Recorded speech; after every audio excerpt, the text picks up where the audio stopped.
Hello, fellow homebrewers. JP here, and I want to introduce to you the brand new Brew-Built X1 Conical Series available at More Beer. More Beer sells the highest standard in homebrewing equipment, and the Brew-Built Conicals are just that. They're made from mirror-polished 304 stainless steel, and they come with loads of features that you and I have been looking for. They have a full 2-inch bottom dump valve, which will eliminate your clogging issues, while the sturdy base includes 4 reinforced legs, just like those big Pro tanks do. More Beer also carries the Brew-Built line of options and add-ons like casters, pressure kits, and even external glycol chillers. So you can find out more about the new Brew-Built X1 Conical Unitanks by going over to morebeer.com for detailed videos on the entire line of Brew-Built Conicals. You can trust Brew-Built with your next fermentation, and you can trust More Beer to find the right conical for you. Brew-Built at morebeer.com. Today's Sunday session is brought to you thanks to the fine folks at More Beer. Visit them right now at morebeer.com.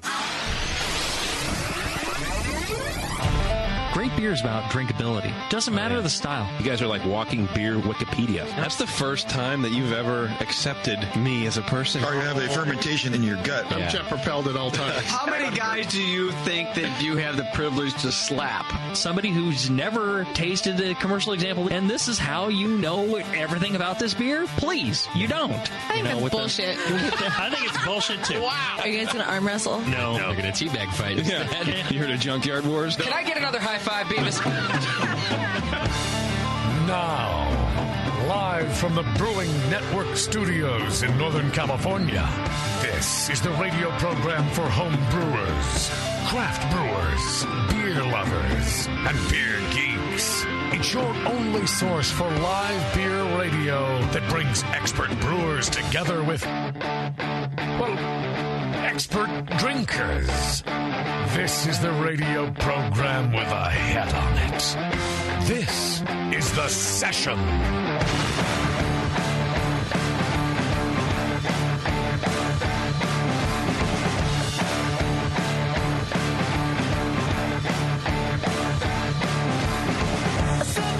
Welcome, everybody. It's The Session. It's the Tuesday session, the super rare Tuesday session. I don't know what to make of that, but I'll tell you what, man. We're here. We're in rainy Northern California, and something is happening with the audio. Why me? All right. Thank you, Bev. Wiggle the cords for me, please. I got you, boo. Thanks, buddy. Appreciate it. I sound good on this mic. It's a good mic, right? Yeah. It's not bad. This is The Session. It is Tuesday, and hey, look, man, we will rearrange our schedules to get the guests that we want, and tonight is no exception. We have Founders from Grand Rapids, Minnesota. No, Michigan. I'm kidding. It's a joke. Okay, I was totally joking just there. Jason. Yeah, no. Look, I'm pretty stupid, but I'm not that dumb. I may be dumb, but I'm not stupid, is what I mean to say. Yeah. So anyway, they are down here at the Hop Grenade, and they're going to come on after this next break, and we're going to talk all about Founders beers, talk about that breakfast stout, talk about their new release. Now. It's good, right? It's really good. It's really good. And I'll tell the guys too. That was the first Founders beer that I'd ever heard of, and they're just now kind of pushing into California, which is great. But for us here, if we wanted any Founders beer, we have to travel for it. Yeah. Which is totally worth it. But it is what it is, man. So here we are. We're on a Tuesday. They're doing an event here, and we said, yeah, let's rearrange some stuff here because let's be honest, no one really cares anyway. No, and I mean, we wouldn't have been able to have them in studio as a guest, so they were here. It was worth it. This is what we do, man. This is what we do. But before we do that, I want to thank our show sponsor, More Beer. You can go to morebeer.com and get absolutely everything you need to make great beer at home. Even in the rain, man. If you want to make beer in the rain, you go to morebeer.com. I'll tell you that right now. But why? But why would you want to make beer in the rain? That's why I love my Pico Brew, man. You can make it from your living room. I can make it at home. I can make it in the kitchen, man. We're having most people. I think it was like 48 states have like snow on the ground. That's insane. And it's just this huge, microcosm of whatever. I don't know. I don't understand. I'm not a meteorologist, but people were like, "Oh man, cold brew. I can't even brew. It's so cold." I'm like, "Bitch, it's 68 in my house. I don't care. I'm loving it." Right? That's chilly. I keep my house at a cool 72. Oh, and I couldn't do that. Potentially 75. I couldn't do that. It costs too much money, dude. Sam gets really unhappy, I'm not going to lie. Yeah, I would too. Dude, it's hot and expensive. Stop. Right. And you go, I don't care. Put on a sweater. Taryn's the same way. I guarantee you, at that point, I will have a sweater on. If I have the heater cranked up that high, I'm freezing. Really? Mm-hmm. 75 and you have a sweater on and you're still cold. And probably under a blanket. I'm like a lizard. Like, I'm cold-blooded. You have a beanie? Yep. I don't always wear it. I do sometimes. Usually I just wear a hoodie. My BN hoodie. Right. Okay. Pop it that over my head. All right. Yeah. That's not a very good... that's not a very good product review if the hood on the hoodie doesn't actually keep you warm. No, I think on a normal person it would be fine. On a normal person? I think I'm just not that with person. With regular circulation? Yeah, exactly. All right. All right. Well, we are also waiting for everybody to show up. I delayed the show as long as possible, everybody, but I know Warren's on his way.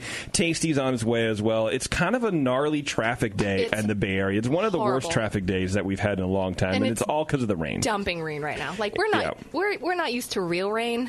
Like, this is real rain. We're not used to extended amounts of real rain either. This is like the third or fourth day in about a week and a half that it's just dumped everywhere. It's just puddles are everywhere. I was trying to talk to Sam about why I don't like the rain, and I was like, it's so wet. And he's like, you're kidding, right? Yeah. And you're like, yeah, I'm totally kidding. No, but that's not what I mean. Like, there's a difference between, like, I don't know, our normal rain that we're used to where it rains a little bit and you're inside, and then you go outside and it's just kind of overcast and there's water on the ground. This is like the wind is wet. It's raining all the time. I hate it. The wind is wet, everybody. The wind is wet. You know what? And every time I talk about this, I say, I follow this statement up with, I know how stupid that sounds, so I should probably just stop saying it. Yeah, you know what?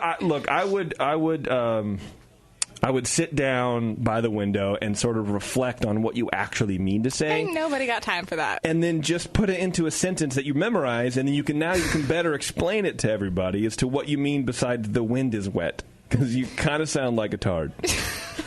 You never go full tard. No. If Donald Trump heard you, he would mock you. That's how. I'd be part of his cabinet. You would. You very much so would.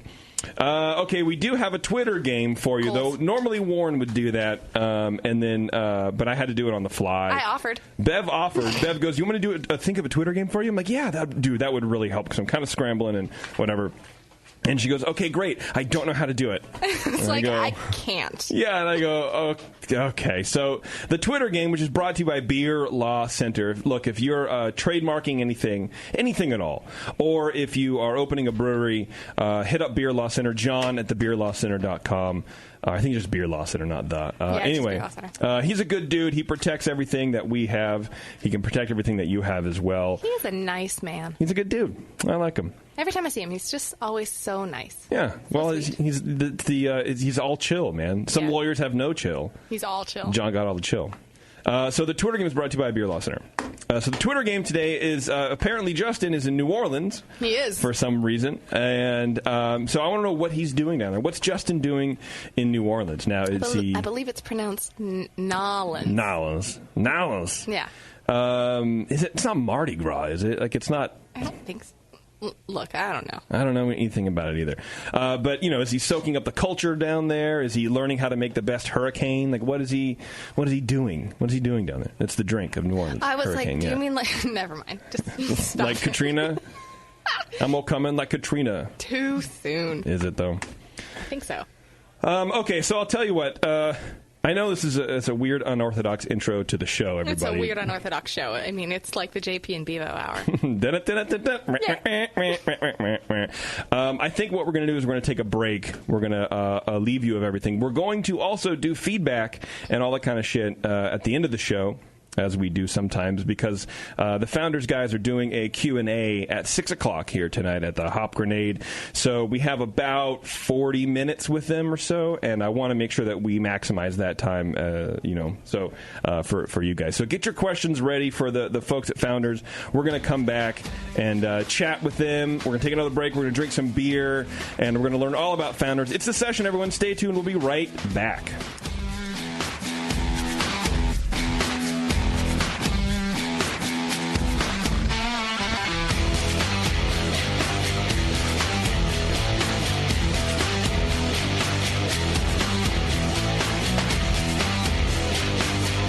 You're listening to the Brewcasters.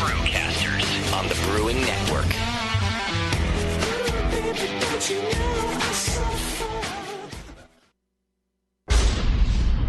21st Amendment. Watch out! Do you like beer? They make beer. Watch out! Do you like friends and fun?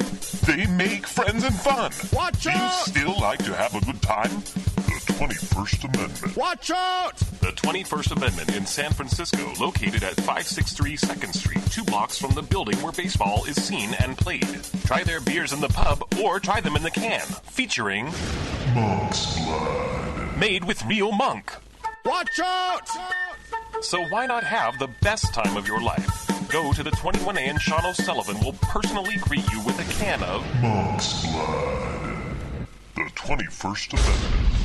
Watch out! This advertisement is not in any way affiliated nor associated with the 21st Amendment Bar and Pub, nor its subsidiaries or affiliates. This telecast is not copywritten by the 21st Amendment for the private use of the Brewing Network. Any use of this telecast without Jamil Zainashev's consent is prohibited. Suck it, JP. The Vault, created by White Labs.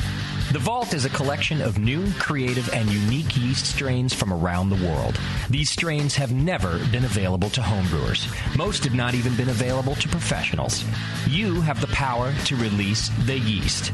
Through The Vault, White Labs is giving you the power to decide which strains are put into production and giving you the opportunity to brew with these strains. Visit whitelabs.com/The Vault and pre-order the yeast strain of your choice and encourage your friends to do the same. Once 250 pre-orders have been achieved, White Labs will put that strain into production. The strain will be mailed directly to your doorstep, ready to make the beer you've always wanted to brew. This program was created with the home brewer in mind. White Labs is relying on you to help release these strains, which may blaze the way for future new and unique beers. Help release the yeast. Visit whitelabs.com/The Vault.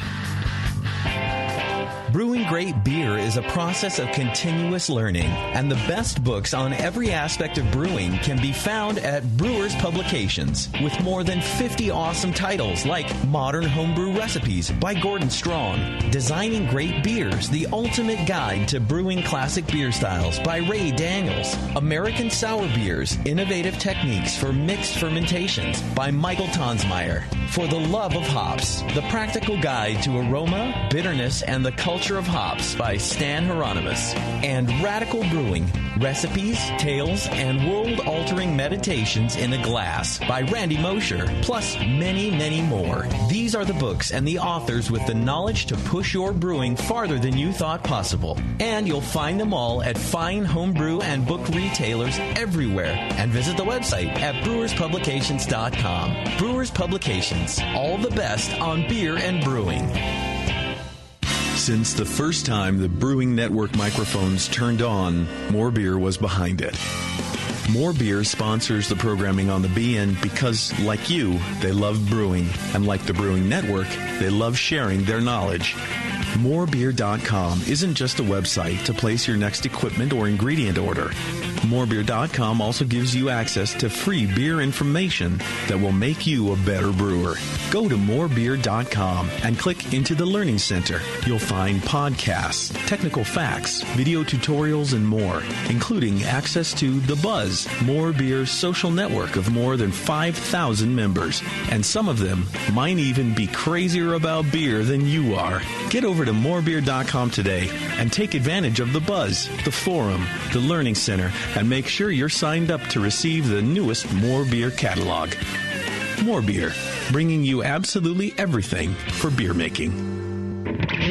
Marin Brewing Company in Northern California has been making award-winning beers for more than 25 freaking years. Today, I want to tell you about their new 12-ounce cans of Mount Tam Pale Ale. The good stuff. Mount Tam is bright gold, 5.5% ABV to keep you feeling good, and has been winning awards since 1989. If you're visiting the Bay Area, get your butt out to Marin Brewing Company. They pour tasty beers and serve great food every day until midnight. Come in for a tour, stay for the food, and pick up a 6-pack of cans of Mount Camp Pale Ale to enjoy at home, camping, biking, or whatever the hell you do. Owner Brendan Moylan has this to say about Marin Brewing beers. It's freaking awesome. Marin Brewing has won more than 100 gold medals in international competitions. Check out marinbrewing.com for all their award-winning beers, food, and merch. Marin Brewing Company in Larkspur, California. Award-winning taste, refreshing finish. It's freaking awesome.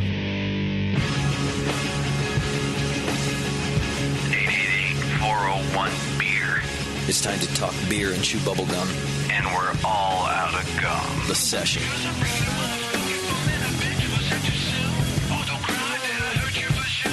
All right, thanks for hanging out, everybody. We're back with Session. Before I get to our guests from Founders, I want to tell you guys about Great Fermentations. They have the largest catalog of Blickman products on the web, and their staff is some of the best trained in the business in using Blickman products. They have top-notch customer service, people, which is in this day and age, that's something to be bragged about, in my opinion. And they have same-day shipping on many items. Check them out, greatfermentations.com. Be sure to like them on Facebook. They are GR8 Fermentation. They're also there on Twitter as well. Again, greatfermentations.com. All right, with me I have Mike and Dave from Founders Brewing Company. How you guys doing? Pretty good. Pretty good. Fantastic. You all right? You guys, man, you guys sound good. Damn right. Wow. Have you guys done professional radio before? We had very short stints in radio. Did you really? Yeah. Both of us did. Really? Because I was going to make the joke you still haven't done professional radio. It's just us. But really, you guys are both... Is that how you met for some reason, or you just kind of happened to be... No, I had a radio show in college that lasted 2 shows. Got kicked off. What did you do? I did things that they said I wasn't supposed to do. What was your radio show about? Was it like play music and whatever? Yeah, it was called the Dave and Dave All Request Show. Okay. And we basically played B-sides, and people would call in for their requests, and that's cool. Rarely would we play them. It sounds like something I would do. We'd say, no, thanks for the request, but we're going to play this instead. Yeah, that sounds like shit. I don't want to play it. Right. So why did you get kicked off? We said some words that we weren't supposed to say. Like shit? I think we said some, they said I said motherfucker. But. Oh, wow. Right for it. Yeah. But what did you say? I don't know. I was drunk. It was many, many years ago. Was that the excuse? Look, I'm sorry. I don't know what I said. I was drunk at the time. I don't remember. Don't you record this stuff? Hey, you tell me. That's pretty awesome. Where'd you go to college? I went to Hope College. My partner, Mike Stevens, and I both went to Hope College. That's where we met. And that was where the dream of starting a brewery started back in the probably late 80s, early 90s. Wow. Okay. Great. Yeah. And you were homebrewing at the time, or? Yeah. My folks bought me my first homebrew kit when I was 19 years old. Nice. And then during the summers, during college, I started taking it a little bit more seriously. See, everyone who's a parent out there needs to really understand that it's okay. If your kid is... Were you a responsible child? I was a young adult? I was a pretty good kid. Okay. I wasn't a goody two-shoes, but I didn't get caught. I was elusive. See, that's what it is. You don't have to be good. Just you can't be caught. Right. Just don't get caught. Be conscientious enough not to get caught. Right. Right. If you don't give a shit, then you're a bad kid. Right. You don't care if they No, I was the fourth of 4 kids, and my so by the time I came around, my parents were pretty finished parenting. They gave up. And anyway, but they took my sister and myself to Europe when I was 16 or 17 years old, and got to see what beer was like. Yeah. It was such a social beverage. That's what really attracted me to the whole category. Okay. So you start homebrewing at 19. Yep. And actually, my brother, who lives out here, at the time he was living in Santa Cruz, when I was 17, that was my introduction to craft beer. He picked Was your me up. brother? What's that? Was your brother? He's out in Santa Cruz, Chuck. And if you're listening, Chuck, I love you. Anyway, he picked me up from the airport, and he said, "Do you drink?" And I'm like, "Yeah." I was trying to be cool. And anyway, he introduced me to California weed, and we went to the store and bought a Mendocino County Red Tail Ale. And I always say that's the sip that changed my life. Sure. There you go. So everyone has that one. Mike, do you have one? What's your life-changing sip? Tell you the truth, I think I was at a wine bar back home, and somebody gave me, what was it? Ichabod by New Holland? New Holland, yeah. Nice. And I was like, I don't really like that craft beer stuff. And they're like, here, try it next to this Maker's Mark. And so it's like my first craft beer and my first beer pairing right there. Well, Pretty much hooked ever so since. you needed bourbon to drive that beer into you. I mean, it's not a bad way to start. It's not a bad way to start. What's the Ichabod? I'm not familiar. Out here on the West Coast, we're Midwest deprived. Right. That's it's like a pumpkin ale. Okay, I guess that makes sense. Yeah. That sounds pretty good. With a bourbon, that does sound pretty good. It was pretty nice. Yeah, that sounds pretty tasty, man. Yeah. Well, so then, okay, so take me through it. So you're home brewing. So you meet your partner. And Mike and I were both.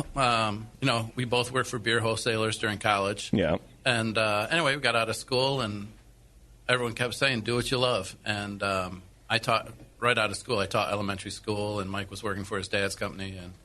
And after 1 year of teaching, I called Mike and I said, I don't want to do this. I said, let's live life without regrets. Sure. And everyone just kept saying, do what you love, do what you love. And beer had become a big part of my life, and so I thought, if I can turn this into a career, and honestly, the whole idea was if we could start a little brewery in our hometown of Grand Rapids, and hopefully just get a paycheck every once in a while. That was it. Yeah. And better than teaching. Yeah. Teaching was great, but so this is 20 years ago, about. Maybe a little bit more. I mean, it took us a while. I think I made that phone call in '93 or '94, and and it took us a while to raise money. So you raised money. Yeah. Had to raise money, find a location. And location. And how big a system did you start out with? We actually started out with a 30-barrel brew house. Nice. 30 barrel. Yeah. Wow. And our philosophy was to always be a distributing brewery. The pub was actually a second thought. Okay. But we started out with a 30-barrel brew house. We had a pretty nice bottling line, SMB, 9-head filler, and everything was, you could see it from our tap room. So we wanted people to realize that we were a living, working, breathing brewery. Yeah. Would you do that again? And I ask that because I think today it seems like the advice everyone gives for opening a brewery is you got to focus on the tap room and deal with distribution later. But I guess in the mid-'90s, it was a little different. The landscape was completely different. Yeah. In the 90s, the 30 barrel was like as big as they get. How big was? We had big balls. And you throw them out there, man. Yeah. You guys are or serious. Remarkably naive. Sometimes those are the same. Yeah. Honestly, I do think Mike and I have talked about it and said if we knew what we were getting ourselves into, we probably wouldn't have done it. If we were better educated about the 3-tier system and all of the challenges. You just wouldn't do it at all, or you would do it differently? Well, we would do it. Because it seems like you were very successful at what you're doing. But it looks that way from 20 years ago. But you got to remember, our first 10 years, we didn't make money. So Did you not make money, or did you actively lose money the whole time? Well, it is when you don't make money, you're actively losing money. Fair. But if you're expanding, you had bottom line black ink. You just took it and put it back into the company, right? I mean, yeah, but I mean, we didn't. There are a lot of people that didn't get paid. Like we didn't take paychecks for a long time. We just bartended every free night. Beer. Oh, you're bartending, yeah. And that's how you make your income. Right.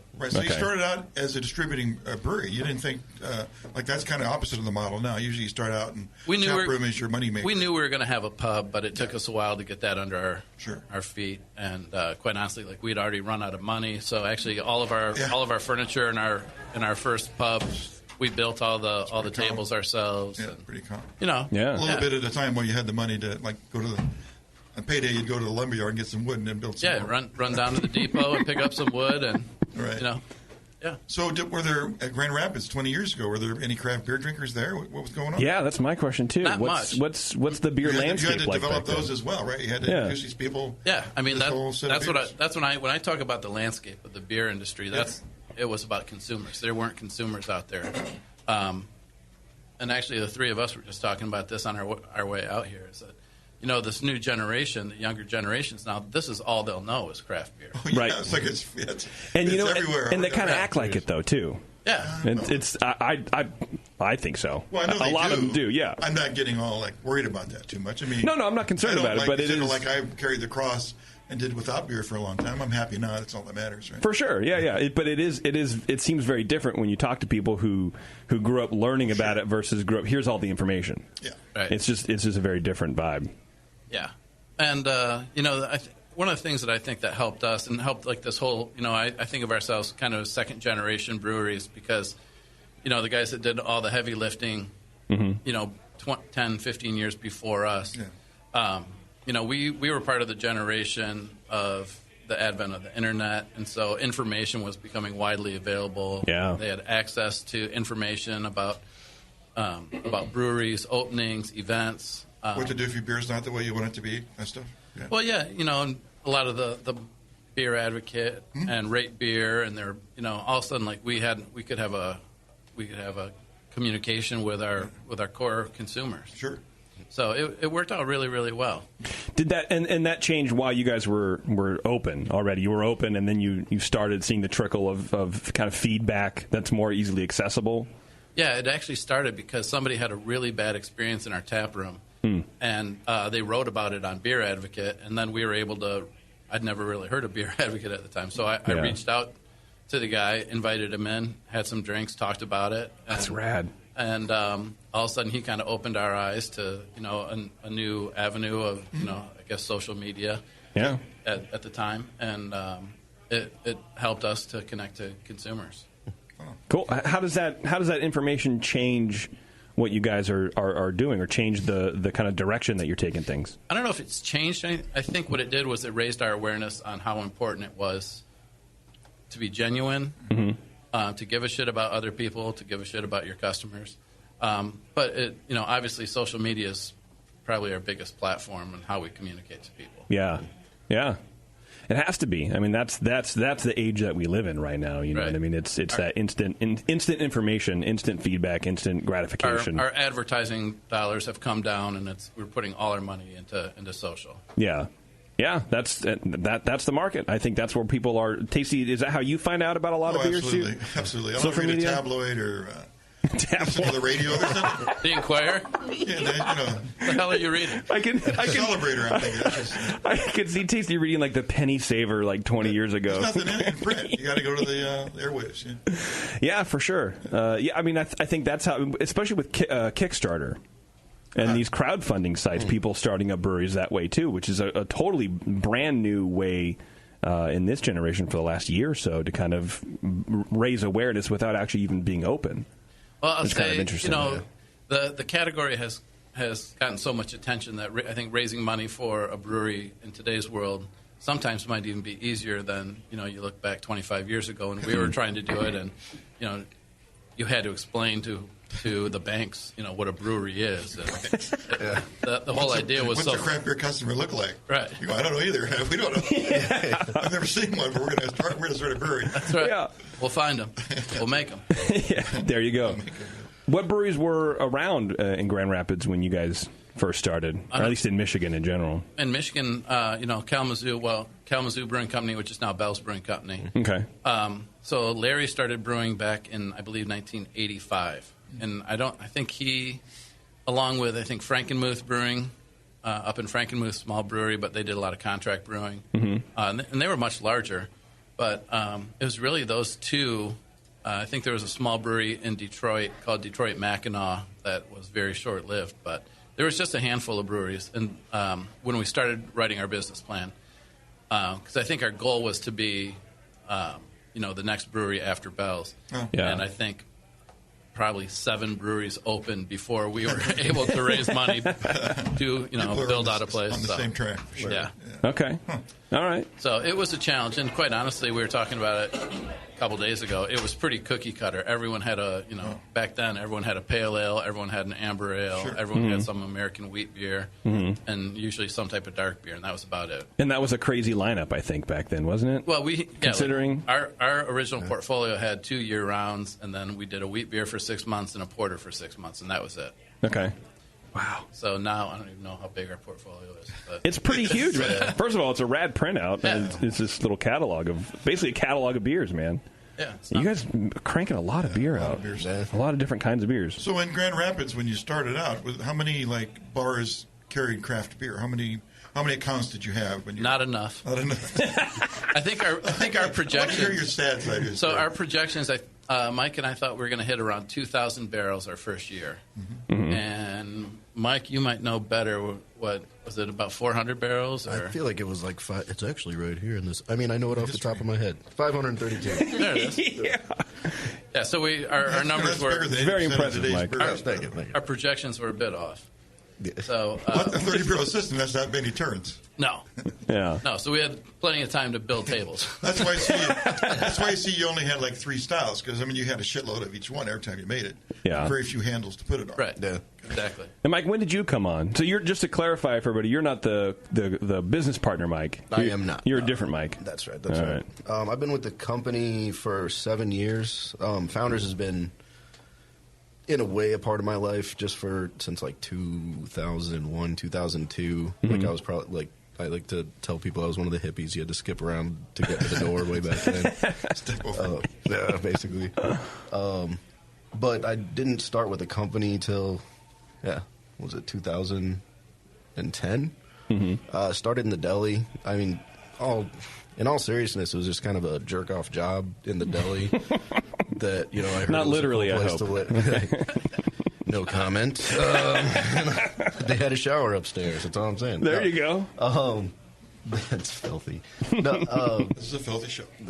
I started in the deli just slanging sandwiches, just trying to figure something else out to do. I just got back from the Peace Corps, was working on my master's. So you were going places until you had beer. Yeah, everybody gets in that. I feel like everybody who works in the service industry reaches that point where they're like, I'm done with this. I never have to do this crappy thing again. Yeah. And then you go out to the world, and some people it works, and some people realize that the service industry is really where they need to be, because it's an amazing place to be. I mean, it kind of is.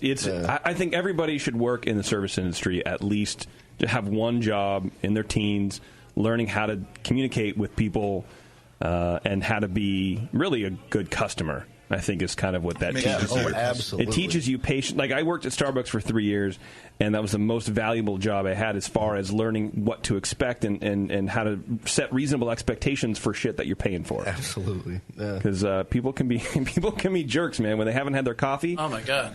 And that's their excuse. I'm so sorry. Assholes. I haven't had my coffee yet. Okay. You're still an asshole. Here it is. Just being an asshole. Still being an asshole. Yeah. On their face. Right.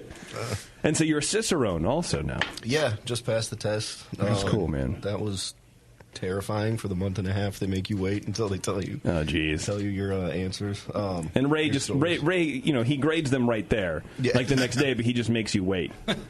That's kind of what I felt.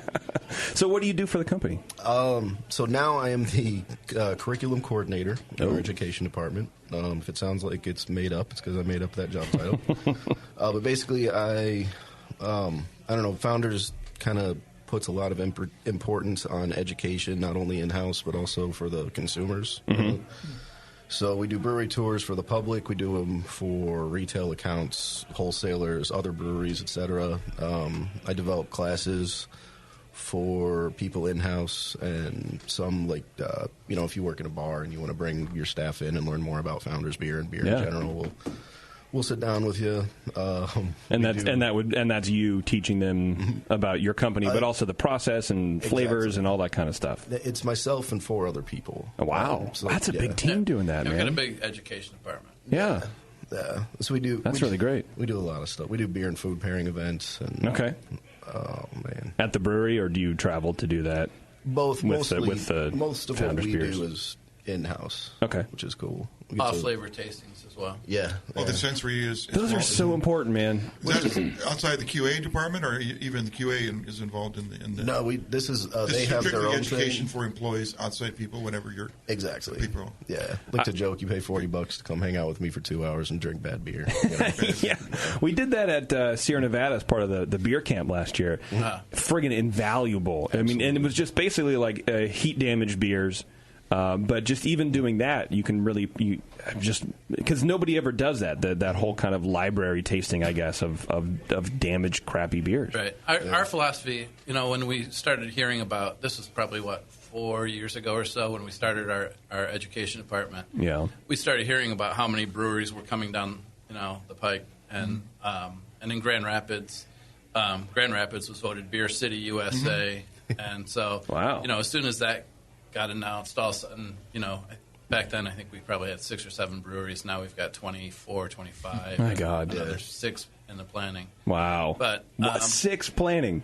So, yeah, there's just always breweries popping up. But it was my philosophy. I'm like, if all these breweries are going to be here, let's make sure people know what quality beer tastes like. Mm-hmm. So let's start an education department to better educate, our wholesalers, retailers, and consumers. So, yeah. That makes sense, man. That certainly would get you to the point where you could be called Beer City if all the beer that's made there is of good quality. Yeah. It's not that you're around here, for sure. Well, I think that's the biggest challenge everywhere in the United States. It is. Because the category has grown so quickly, and unfortunately there's a lot of bad beer out there. Yeah. And the difference between today's world and 20 years ago is if somebody 20 years ago, I mean, quite honestly, we were making some pretty janky beer for a while. But nobody knew. There weren't enough consumers. But one, having a brewery the quality of Bell's an hour south of you really made us raise our level of Why is their beer better than ours? Right. What do we need to do? Right. So competition helped you raise your bar. Absolutely. Yeah, okay. And they set the bar pretty freaking high. Yeah. They're a great brewery. Yeah. But that was kind of our philosophy, that we do everything we can to make better beer. Yeah. I love it. Including teaching the community how to do the same. That's great. Yeah. Well, speaking of beer, we're going to take a break, and then we're going to come back and we're going to try some. I think we're going to have 4, maybe even 5 beers of yours, and we'll chat a little bit with the guys from Founders. It's the session, everyone. Hang on. We'll be right back. Go get yourself a beer, too. You've earned it.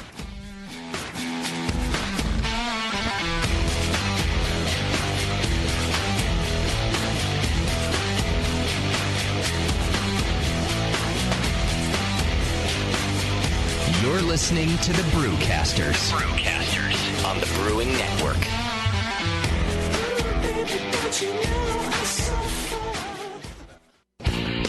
Your support of the Brewing Network means everything to us. We couldn't produce shows without you. And we love giving you something extra for that support. Like Brew Your Own magazine. You already know it's a great brewing magazine full of recipes, equipment how-tos, discussions of beer styles, and brewing techniques. Whether you're new to brewing and just starting out, or you're an old pro, you'll always learn something from the articles in Brew Your Own. Plus, they're amazing special issues like plans for building a Brutus 10 system, 250 classic clone recipes, and the Homebrewer's Answer Book. Brew Your Own magazine and BYO.com are awesome resources for any brewer. Whether for yourself or as a gift, when you subscribe or resubscribe from the Brewing Network homepage, you directly support programs like this. Get a great magazine and support the Brewing Network. Subscribe to Brew Your Own right from thebrewingnetwork.com. Do you know the 3 most important rules in brewing? Sanitation, sanitation, and sanitation. And no one does it better than 5-Star Chemicals. 5-Star knows sanitation. You can only sanitize clean equipment. And 5-Star knows how to clean, too.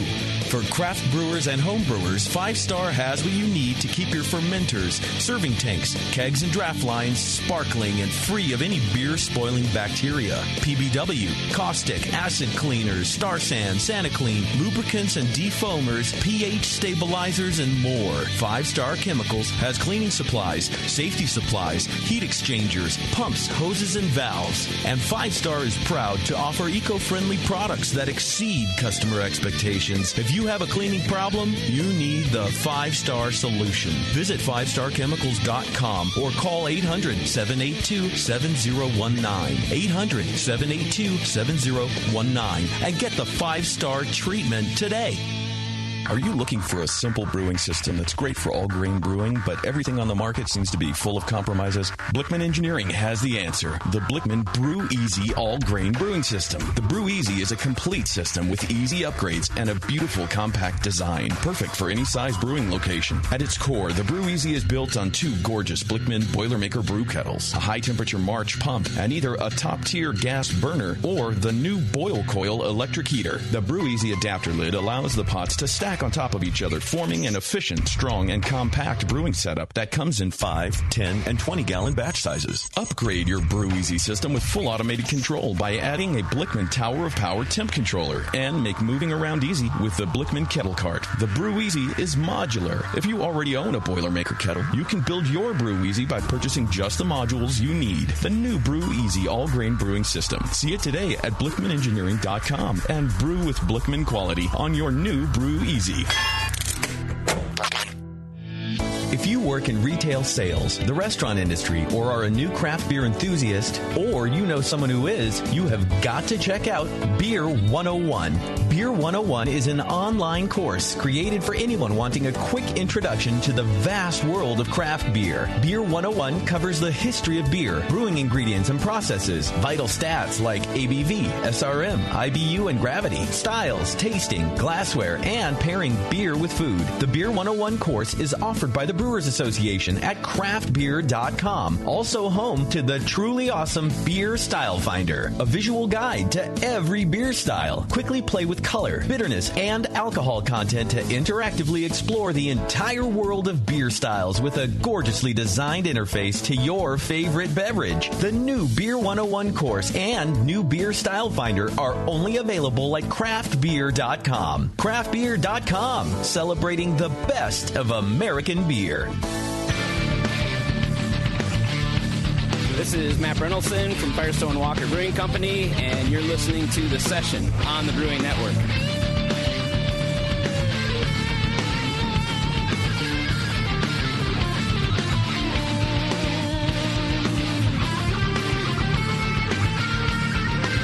All right, thanks for hanging out, everyone. I hope you guys got some beer. I hope you guys got some good beer.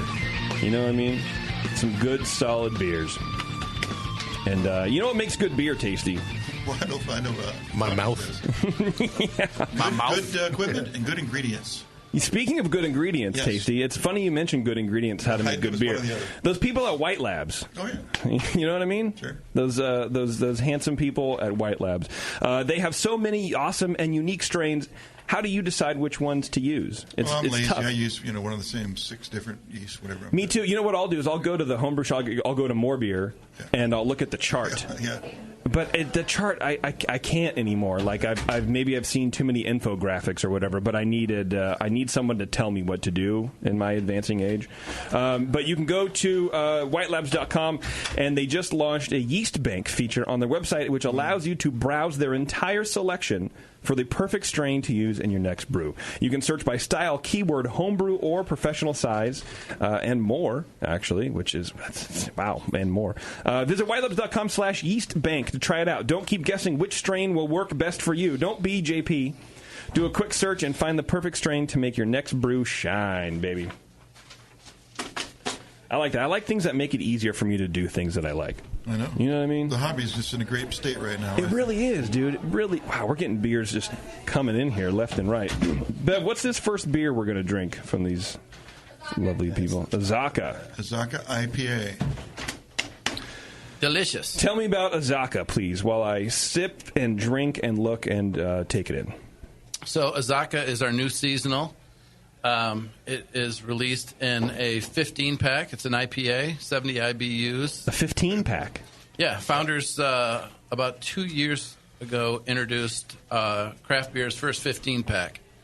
Wow. There's a sea of 12-packs out there. And, yeah. It was basically, what can we do to set ourselves apart a little bit? Yeah. Was that the all day? Is that? Yep. Yeah, it was. So it makes sense in that lighter. Yeah, so it's a session IPA, and that's what I've been drinking. It's good. Yeah, so we thought, what can we do?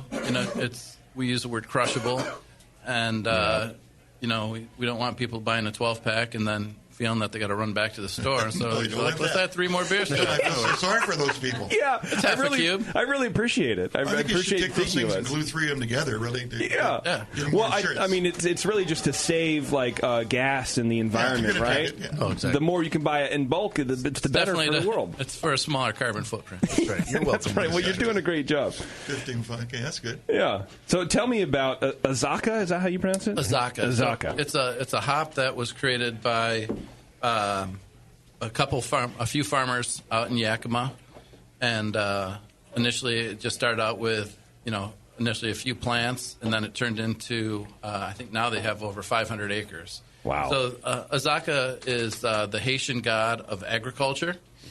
And the interesting thing about this hop is, it's obviously an aroma hop.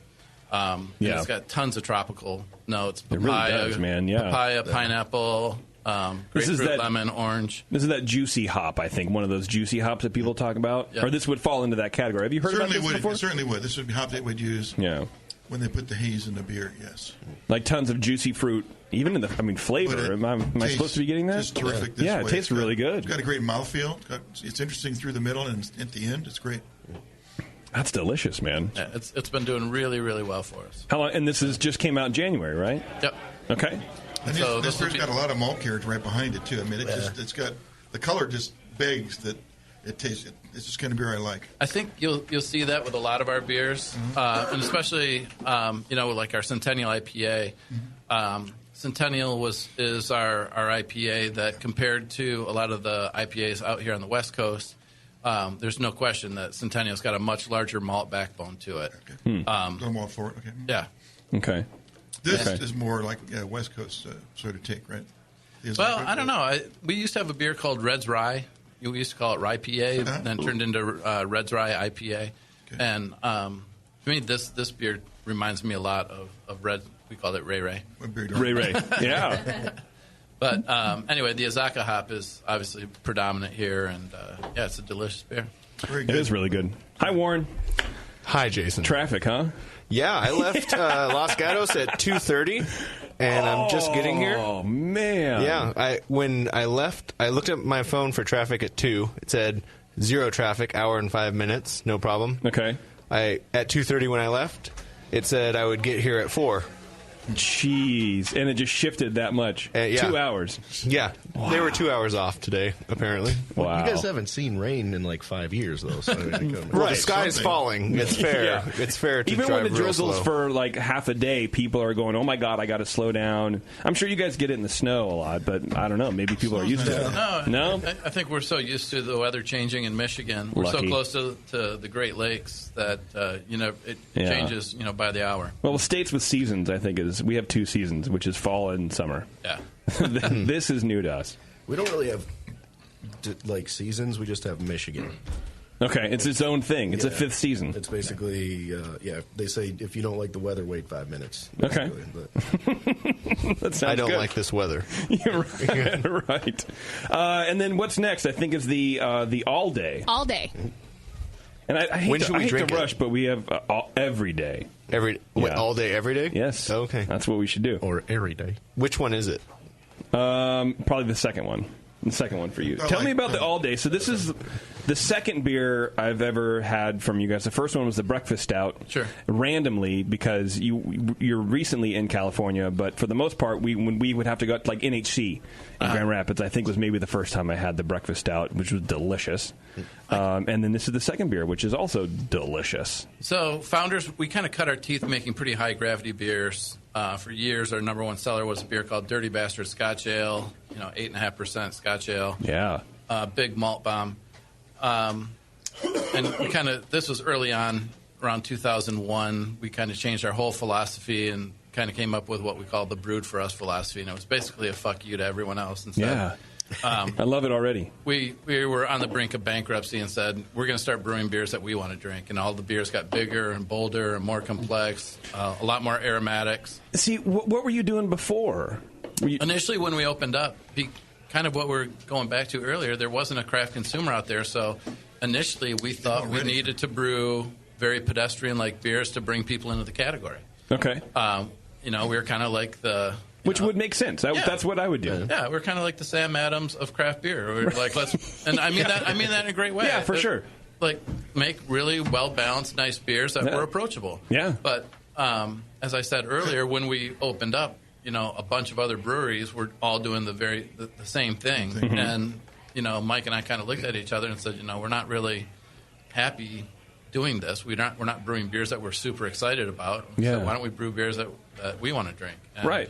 Our philosophy immediately changed to, it was kind of overnight. We said, from this day forward, every beer we'll get the best ingredients available. We're going to change our process. We're going to do everything we can to make this beer better. And being a product-driven company, you know, people have been brewing beer for thousands of years. So all of a sudden we said, let's, throw away the rule book and let's start playing and having fun. So we started experimenting with chocolates and coffees and fruits and herbs. And, we were one of the first breweries to start barrel aging product. I think we're the first brewery to ever put a barrel aged product into a bottle with Kentucky Breakfast Stout. Nice. And what happened after that? So that's kind of where we were right on the brink of bankruptcy. So we honestly thought, this is going to be our swan song, and we're going to go out of business anyway. But what happened was we found that there was a whole consumer base of beer enthusiasts who really wanted and deserved more quality take beer. A step up. They're ready to challenge their palates. They were clearly looking for somebody to take this direction. Yeah, and we didn't know it. Yeah. But they started coming out of the woodwork, and people started communicating with us saying, I love this. And so all of a sudden we got to be a bit creative and have fun. I think it's something like that. It can't be really spoken. You know what I mean? Put into words from the community itself. Right. Especially back when you guys were doing it. You can't really put a word to it or put a phrase to it. But, I think beer drinkers, we all kind of have this common goal to drink the best beer we can. Right. And you guys being beer drinkers figured that out. Yeah. Well, we found that we had, something in common with other beer enthusiasts that other people wanted more. Yeah. But so that's where we kind of cut our teeth, and that's where Curmudgeon and Devil Dancer and Backwoods Bastard and a whole bunch of beers came out. Then 12, 14 years into it, the one issue that we had is we never had a product that was lower in alcohol that was a high volume brand. And nor did we have what I refer to as a flagship. Some people knew Founders for Dirty Bastards. Some people knew Founders for Breakfast Stout or KBS. Yeah, but no one. Okay. And so all of a sudden we said, we knew that there were more people that are getting introduced to the category, and we said, why don't we create a beer? Let's not dummy down an IPA. Let's create a new style of beer that has all the characteristics that you'd expect from Founders, but lower in alcohol. And so in 2009, that was our challenge, and it took us about 3.5-4 years to nail a recipe down. Wow, that long? Yeah, Jeez. it was a long time. Yeah, and that is the all day. And that turned into all day IPA, and you were early on making those, right? Anybody else making a session IPA? I don't know if anyone. I don't know if anyone else was making a session IPA. I think you might have been the early on. If not but we that has now, and I mean the beer just took off. Initially it came out as a 6-pack. It was the catalyst for us to purchase a canning line. It came out in a 12-pack for about 3 days, and then we came up with the idea of the 15-pack. Okay, and we continually were opening up new markets, and our brewery at this point was growing. Even as a 15-year-old brewery, we're still growing at like 50% a year. Wow. So it's been a hell of a ride. Yeah. So now all day is it's over 50%, just over 50% of our volume. Wow, that's great. What I like about it is that it's not like a lot of the session IPAs that come out are kind of thin. And they have a lot of hop flavor, but it's bordering astringent for me. Yeah. And this has a nice malt backbone, and it tastes like a lower IPA. I mean, it actually is what it is. It's tastes a like lower an IPA, IPA, but it's 4%, 4.7%. But it has a lot of that body in that mid palate that I think you need to carry it through to really get the point across. I think that was what took us so long. Yeah. To develop the recipe was finding the right malt backbone to support the hops. And quite honestly, I mean, the hops, we were playing around with hops, experimental hops and hops from New Zealand and Australia and all over the place. But I'm glad we waited, and me too. Yeah, but we finally. To be honest with you, and we hear that all the time because the balance. We talk about balance all the time at Founders. Yeah, and a lot of people don't like it in craft beer anymore, like the balance, because IPA shouldn't be balanced, but it's balanced within the style guidelines. Right. And I think this is a balanced beer for a session IPA. Right. It doesn't have to be balance. Doesn't necessarily need to be a bad thing. Right. You guys got to go, but I want to drink one last beer with you. We can drink them both. Okay. We're fine. You sure? Oh. Yeah. You all right? You guys are cool with it? We're like I want to keep you for another fucking I would 20 prefer minutes. just one beer, actually. Oh, just Warren. Get out of town. All right, I will. Well, we have 3 beers coming up. We have the Porter, the Backwoods Bastard, and the Dirty Bastard, I believe, Bev? Yeah. Okay. Which do you guys want to tackle first? Let's do Dirty and Backwoods. Okay, let's do that. So the Dirty is one we just got. Dirty is the last one I'm handing out right now. Okay, Bev's handing out the Dirty Bastard now. We should drink Dirty first. Okay. All right, let's do that first. Tell me about the Dirty Bastard while we're waiting for the lovely Miss Beverage. So Dirty Bastard was really what I refer to as the beer that put us on the right path. So that story I just told about, we were brewing pedestrian beers, and Dirty Bastard was the really the beer that at the time when this came out, you got to remember that people had not yet acquired a taste for big IPAs, for bitterness. When was that? Because I don't remember. This was like 2001-ish. Okay, yeah. Yeah, at least in the Midwest. Scotch Ale was king, man. I do think regionally, people's, depending on how mature a market is, but in the Midwest, there's no question, people had not acquired a taste for hops. And so, I agree. We knew we needed to do something that was different, that's going to set us apart, but it had to be a big malt bomb. Yeah. And so we decided to brew a beer. We kind of went through the BJCP guidelines and really just kind of rifled through it, and then kind of ended up on us, doing a Scotch Ale. Okay. And we're like, let's make it big and bold and make sure that when people drank it, they remembered it or forgot it. And anyway, either way. So our brewery's out in Grand Rapids, Michigan, which is quite possibly the most conservative area in the entire country. Okay. So when we decided, to brew this style of beer and call it Dirty Bastard, our, again, you got to remember our investors have at this point written us off.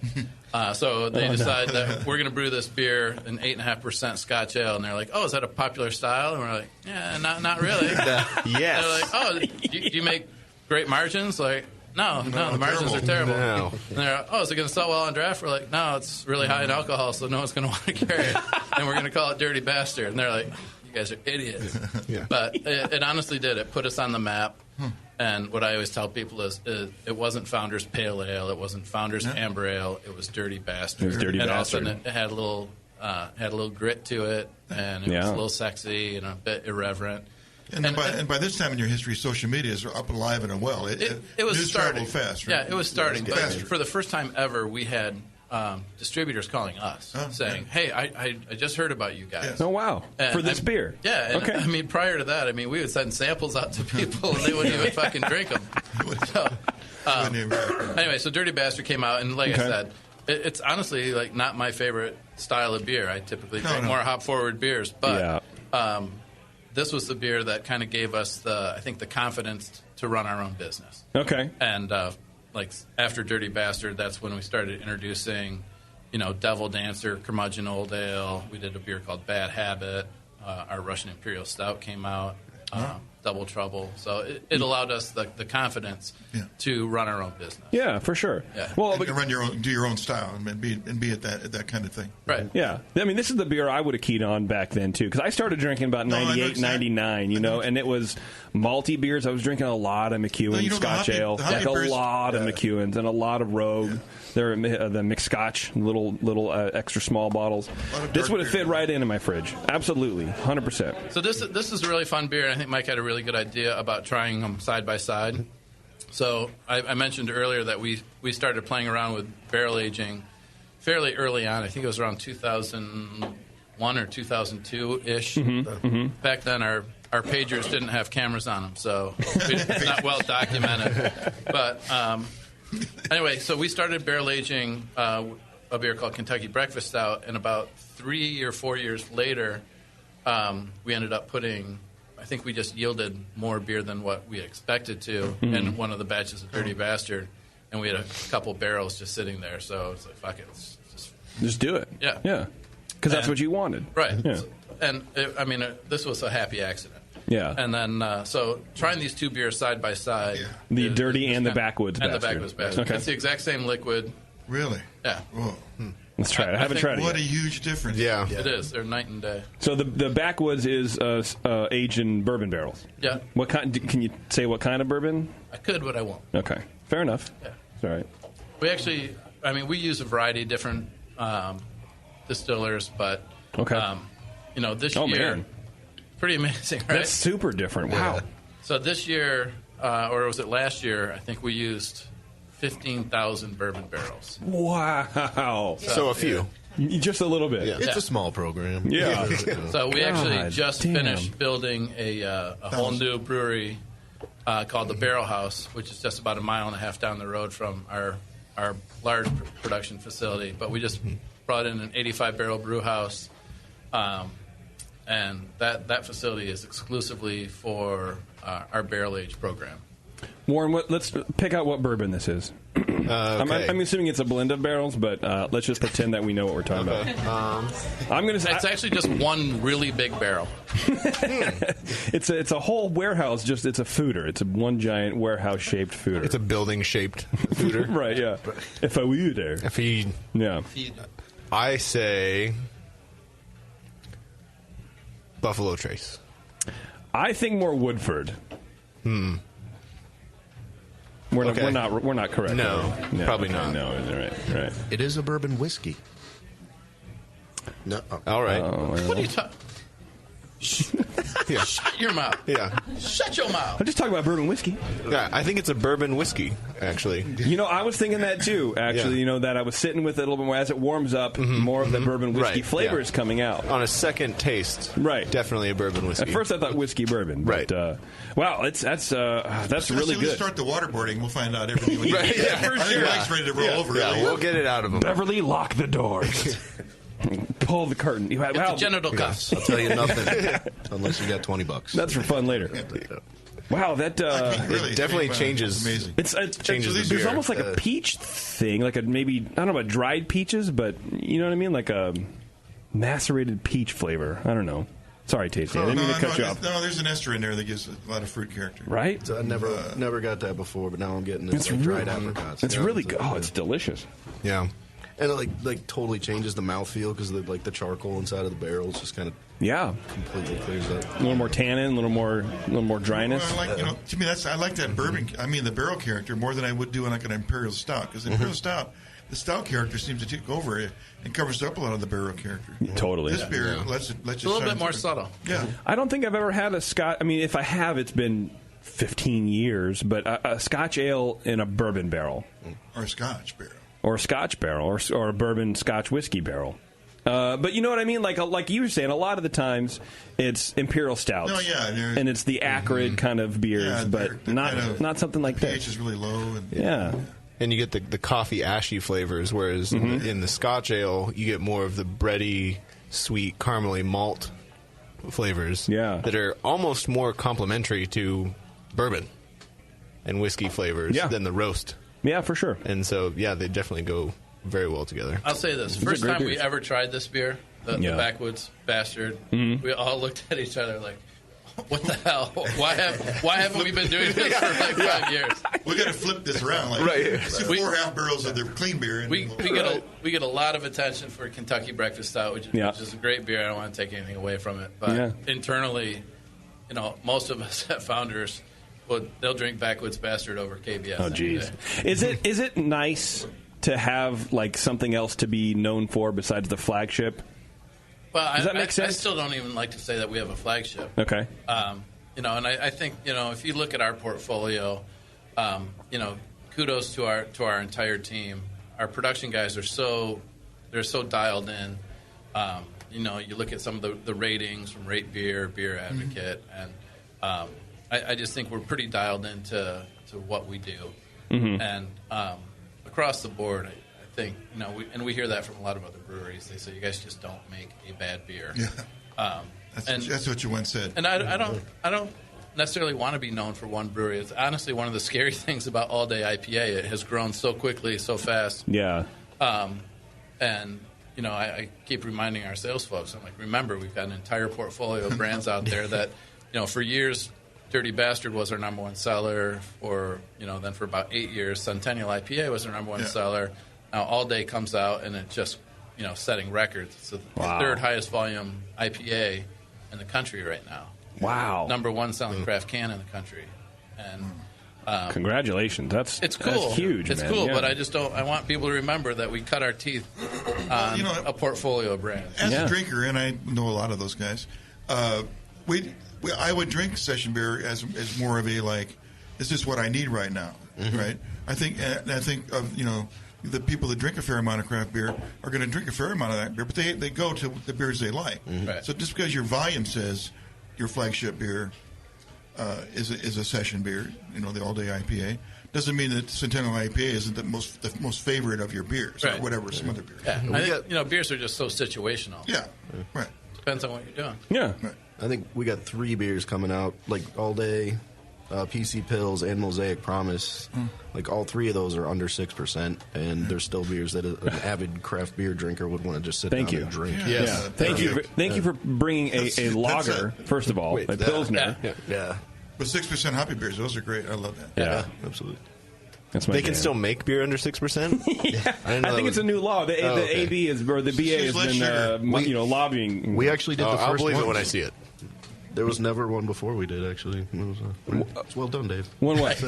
Never won what? A beer below 6%? Oh, yeah. God, you guys are inventors. The founders of things. That's right. Those are great bastards. What's the other one? The darker one. Oh, that's Porter. The Porter. Founders Porter. So Founders Porter is actually, I believe, I think it's our most awarded beer, isn't it? I'm pretty sure. I think we've won more awards for that than anything else ever. I wonder if I can know off the top of my head. Just give me a second to remember, to scroll it up. Yeah, I mean, your brain's so big. Awards, the JBF, World Cup, that kind of stuff? Or anything in Europe or anything like that? You can send them over there? I think Robust Porter? I don't know. Quite honestly, we used to get a bunch of awards. Thank you. And, we're typical Midwesterners, so all of our awards literally went into a 2-door filing cabinet. And we pulled them out. We just get these in the mail every now and then. And those pizza boxes. Now we actually put them up in a room upstairs. Yeah, there you go. But after the words, you get a few of them that kind of. We found a silver medal for flexography, which I don't know what that is, but you got a silver medal for it. Flexology? It's sitting in the embassy right now. Really? Yeah. Flexology. Flexography. What was that? What is that? I literally have no idea, but we may never know. Do you have a historian? At this point, you guys need a historian. Like Rogue has like a museum. That's what you guys need, man. You need someone to bring along. Francesca, do you know? Francesca, are you our historian? Christina acted as our historian for a while, and then her husband ended up getting a job out of state. So I don't know if I could take that on right now, but you know what? Maybe we'll give you a new title. Yeah, there you go. Oh, new titles come with more pay. So change her to director. She'll hire somebody. Flexology historian. Just about that beer. Right. I know the recipe. I know who brewed it. I know all the brew days. You got a silver medal. Maybe Francesca Warren might take your job as flexology. Oh yeah, are the applications being taken? They're right in now? the mail right now. The position is open. Made it so. That's right. Well, where can we find your beers, you guys? I know we can go on the site and look, but how many states are you in right now? I don't know. 40. We're in 42 states right now. The historian, yeah. Yeah, we are. We've actually 42 states. Yeah. So, well, welcome to the West Coast. Please. Yeah. Which 8 do you not like? I mean, everyone hates Florida and Alaska. We know that. Fair. Yeah. So I will. We will be looking at opening up the rest of the states in the next couple of years. Wow. And a lot of it, oftentimes, historically, it's been due to capacity issues. We've gone through a couple major. Really a major expansion the last couple of years. We added a 300-barrel brew house. Wow. So, that's crazy. So now we have a 3-barrel, a 30-barrel, 2 85-barrel brew house. Actually, no, 3 85-barrel brew houses. And then El Gigante is our 300-barrel brew house. And this last... What are you doing with all these brew houses, man? And what's your big fermenter? What's your largest fermenter? So during our last expansion, we brought in 15 1,200-barrel fermenters. 15. Huh? And then we're kind of in the midst, finishing up phase 2 of this last expansion, and we'll have room for 18 additional.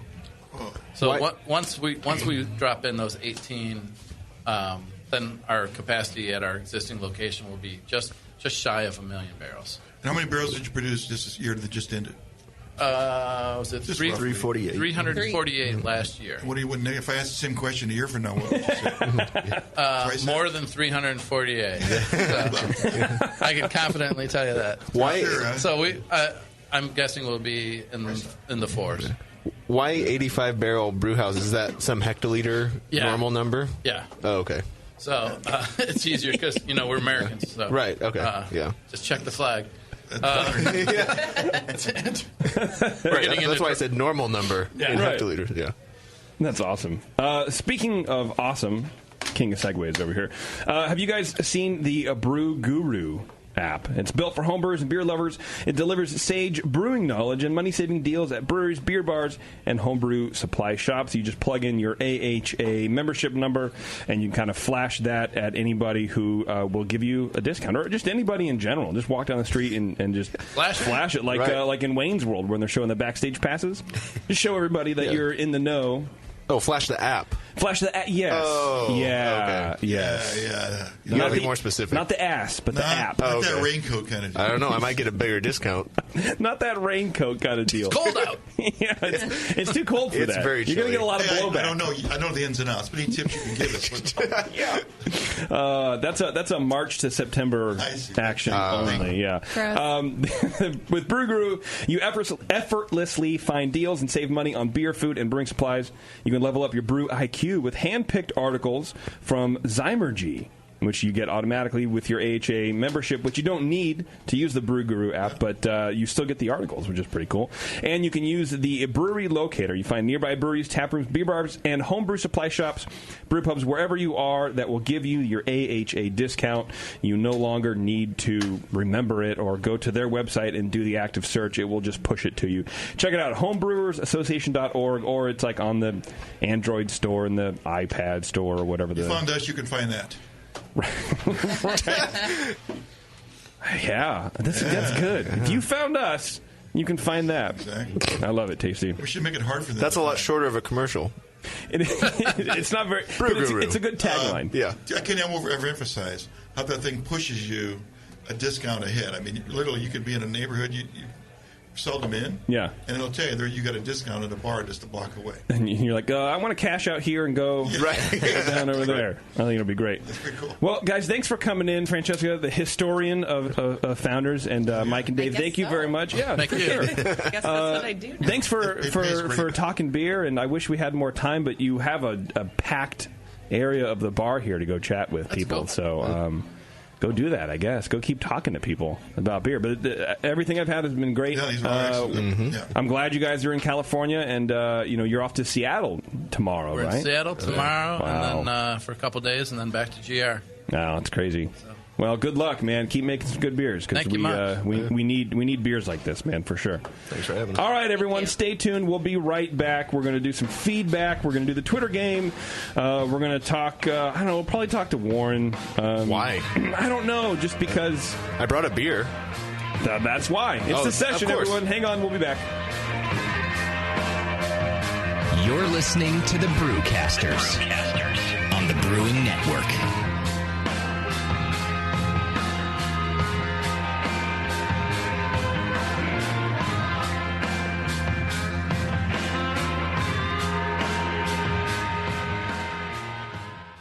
With over 20 years of experience making world-class craft beer and more than 100 gold medals in international competitions, Moylan's Brewing Company is not just a pretty face in craft beer. Just ask Brendan Moylan. What do we got here? The beer of the hour. Moylan's, gotta love that big M. It's like a sign of awesomeness. Woo-hoo! It's got an extra kick to it. Let's pour this bad boy. Oh, yeah. Oh, Moylan's. The end of the night when the kids are finally in bed, the wife's in bed, nobody's bothering your ass anymore. That's Moylan's time. Moylan's is for you. Yeah. It's to help you out. Yeah. It helps me out. What? Well, because it's freaking awesome. Northern California brewed. It's brewed with love. With love? Oh, yeah. Tremendous. And it's always best where? Moylan's. You gotta try it. On tap at Moylan's in Novato. They're friggin' awesome. Not only because I own the brewery, because I love the beer. Cheers! Boom. Kilt Lifter Scotch Ale takes big beers to a whole new level with rich malt balanced perfectly with delicate hops, and now comes in 4-pack tall boy cans so you can take the party on the go. Or come to the brewery, take a tour, and try any of Moylan's fresh creations right from the source. Check them out at moylans.com.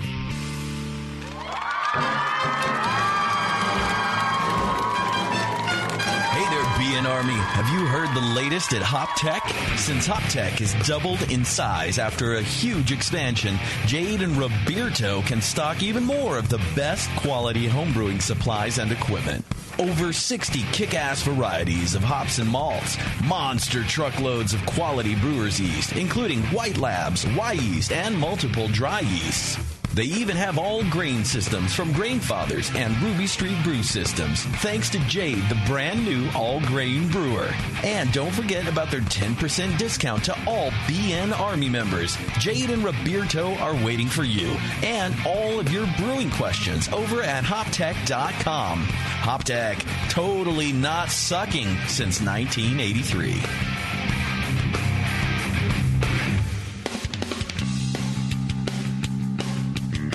Hey, my brewing brothers and sisters. This is Jamel Zanishev, and I want to tell you about Heretic Evil Twin.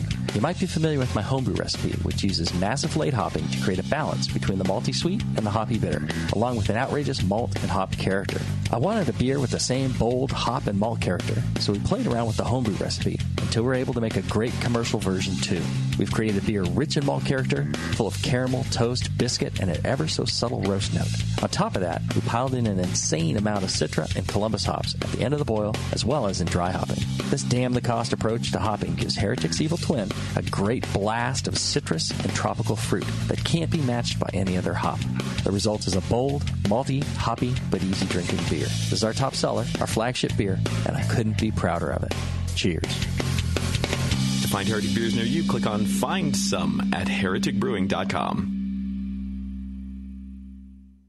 Hey guys, what'll it be? I'm not sure. What do you recommend? A lot of people seem to like the Hefeweizen. Is that a German Hefeweizen or more of an American-style wheat beer? I'm not sure, but I can give you a taste. Okay, great. The Cicerone Certification Program certifies and educates beer professionals in order to elevate the beer experience for consumers. Unfortunately, not every bar is staffed with certified beer servers who can guide their customers through a beer list. Here you go, guys. Let me know what you think of the Hefeweizen. Oh, yeah. That's definitely more of an American meat. But I can hardly tell because this beer just smells like sour butter. I wonder how long it's been since they cleaned the draft line. Yeah, and look at the bubbles on the side of the glass. It's filthy. Somebody should tell these guys about the Cicerone program. For sure. How about we head somewhere else for another beer? Your server should give beer the same respect you do. Request quality. The Cicerone Certification Program offers 4 levels of beer certification, in-person classes, and course books for beer professionals. Check them out at cicerone.org. The Cicerone Certification Program. We know beer. You're listening to the Brewing Network. Because like beer, radio shouldn't suck.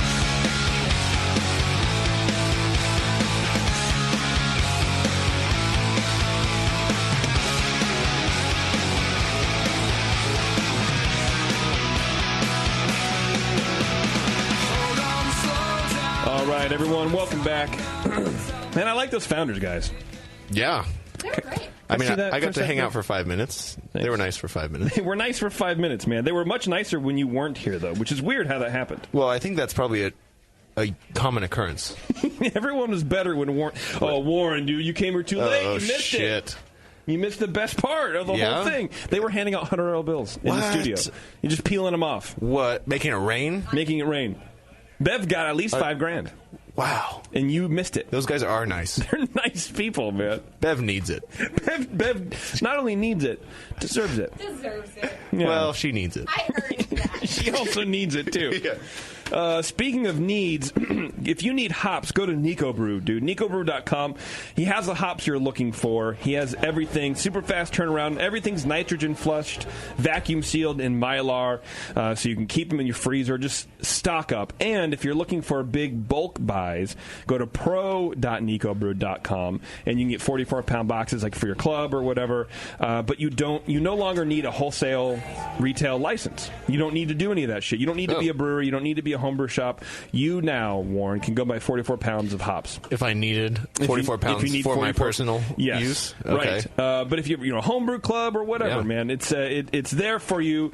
No retail account needed. I think he also has shirts and stuff, too. So, nicobrew.com, guys. Check him out. Nico Brew's a good dude. He's been supporting the BN for a very long time. Probably too long. Do you still owe him lunch meat shows? We've done one, and we owe all of the people who contributed to the Indiegogo campaign at least 2 more episodes. We're doing 2 more shows. Nice. Yeah. I think it'll be cool. I mean, maybe. Well, we can hope. Suck. We can hope. Right. That's all we can do. Speaking of all we can do, let me just cross that off. I did the AJ one. I haven't done Williams. Okay. All right. It's a short show today, man. I wish I had much more time with those founders. I mean, there was a lot of information. Being around for 20 years or over 20 years, you got a lot of information to throw out. And I wanted to talk recipes. I wanted to talk everything, but unfortunately it wasn't in the cards. So we got to have them back. That's what I was hoping for. That's what I was hoping that you guys talked about all that stuff before I got here. No, it's kind of just the standard, tell me about the company. How did you get involved in brewing in the first place, and what kind of happened? But Dave, he's been around, man, and I like talking to those kind of industry dogs who've been around a long time because they don't give a fuck. Right. You know what I mean? They'll say what they want. Yeah, and he's just like, whatever, it is what it is, man. We don't have a flagship, and I don't really care about it. Right. Deal with it. Yeah, I like it. Drink this beer. It was cool, man. It was neat. And they roll like 6 deep, man. I know. They came in, before the show, Kevin brought everybody in. He's like, all right, here's everyone from Founders. And it's like, people I don't know. I don't remember your name. You're Mike. I don't remember your name. Francesca, I remember you. And I remember Dave. And there's some guy in the back going, hi. I have no idea who anybody is. Well, they had so many people that they had a little barricade up in the hop grenade. We have a VIP that section I totally for just demolished when I was running back here. I didn't see it. Yeah. Yeah, this is new. I can see that. Kevin rearranged the furniture. Of course he did. It's like, I'm going to get this motherfucker. Right. I'm going to get this dude. Okay, so anyway, we're back on track. Let me pull up the feedback here. We got some feedback to do. Oh, wow, you guys just jumped right into it. Yeah, we did, man. Because again, we had to, it's even an hour earlier because they had to get to their gig at 6, which is just right out the door. And we kept them for 20 minutes longer, so I think it's pretty cool. That's where they had to go? That's why the barricade is there. So now they're out there doing a Q&A and a whole thing. Oh. How does the Hop Grenade Q&A trump the Brewing Network? Bro, if I knew, I would tell you. I'm just here. And I like it, or something like that, yeah. I don't know, Bev. No one can hear you, though. Are you double fisting? Yeah. No one can hear Bev because she's not on the mic. All right, feedback, Warren. Here we go. You ready? All right. Let's back the feed. All right. Hi. This is from Josh. Hi. Hi. You can say hi. To Beth. Okay. First up, like everybody mentions, I'm sure, thanks for all the great info. I learned to brew because of all you at the BN, so thanks. I'm making my way over to California on the 18th of February, 2017, and I will be there for a week. I'm over for training at the Tesla factory in Fremont.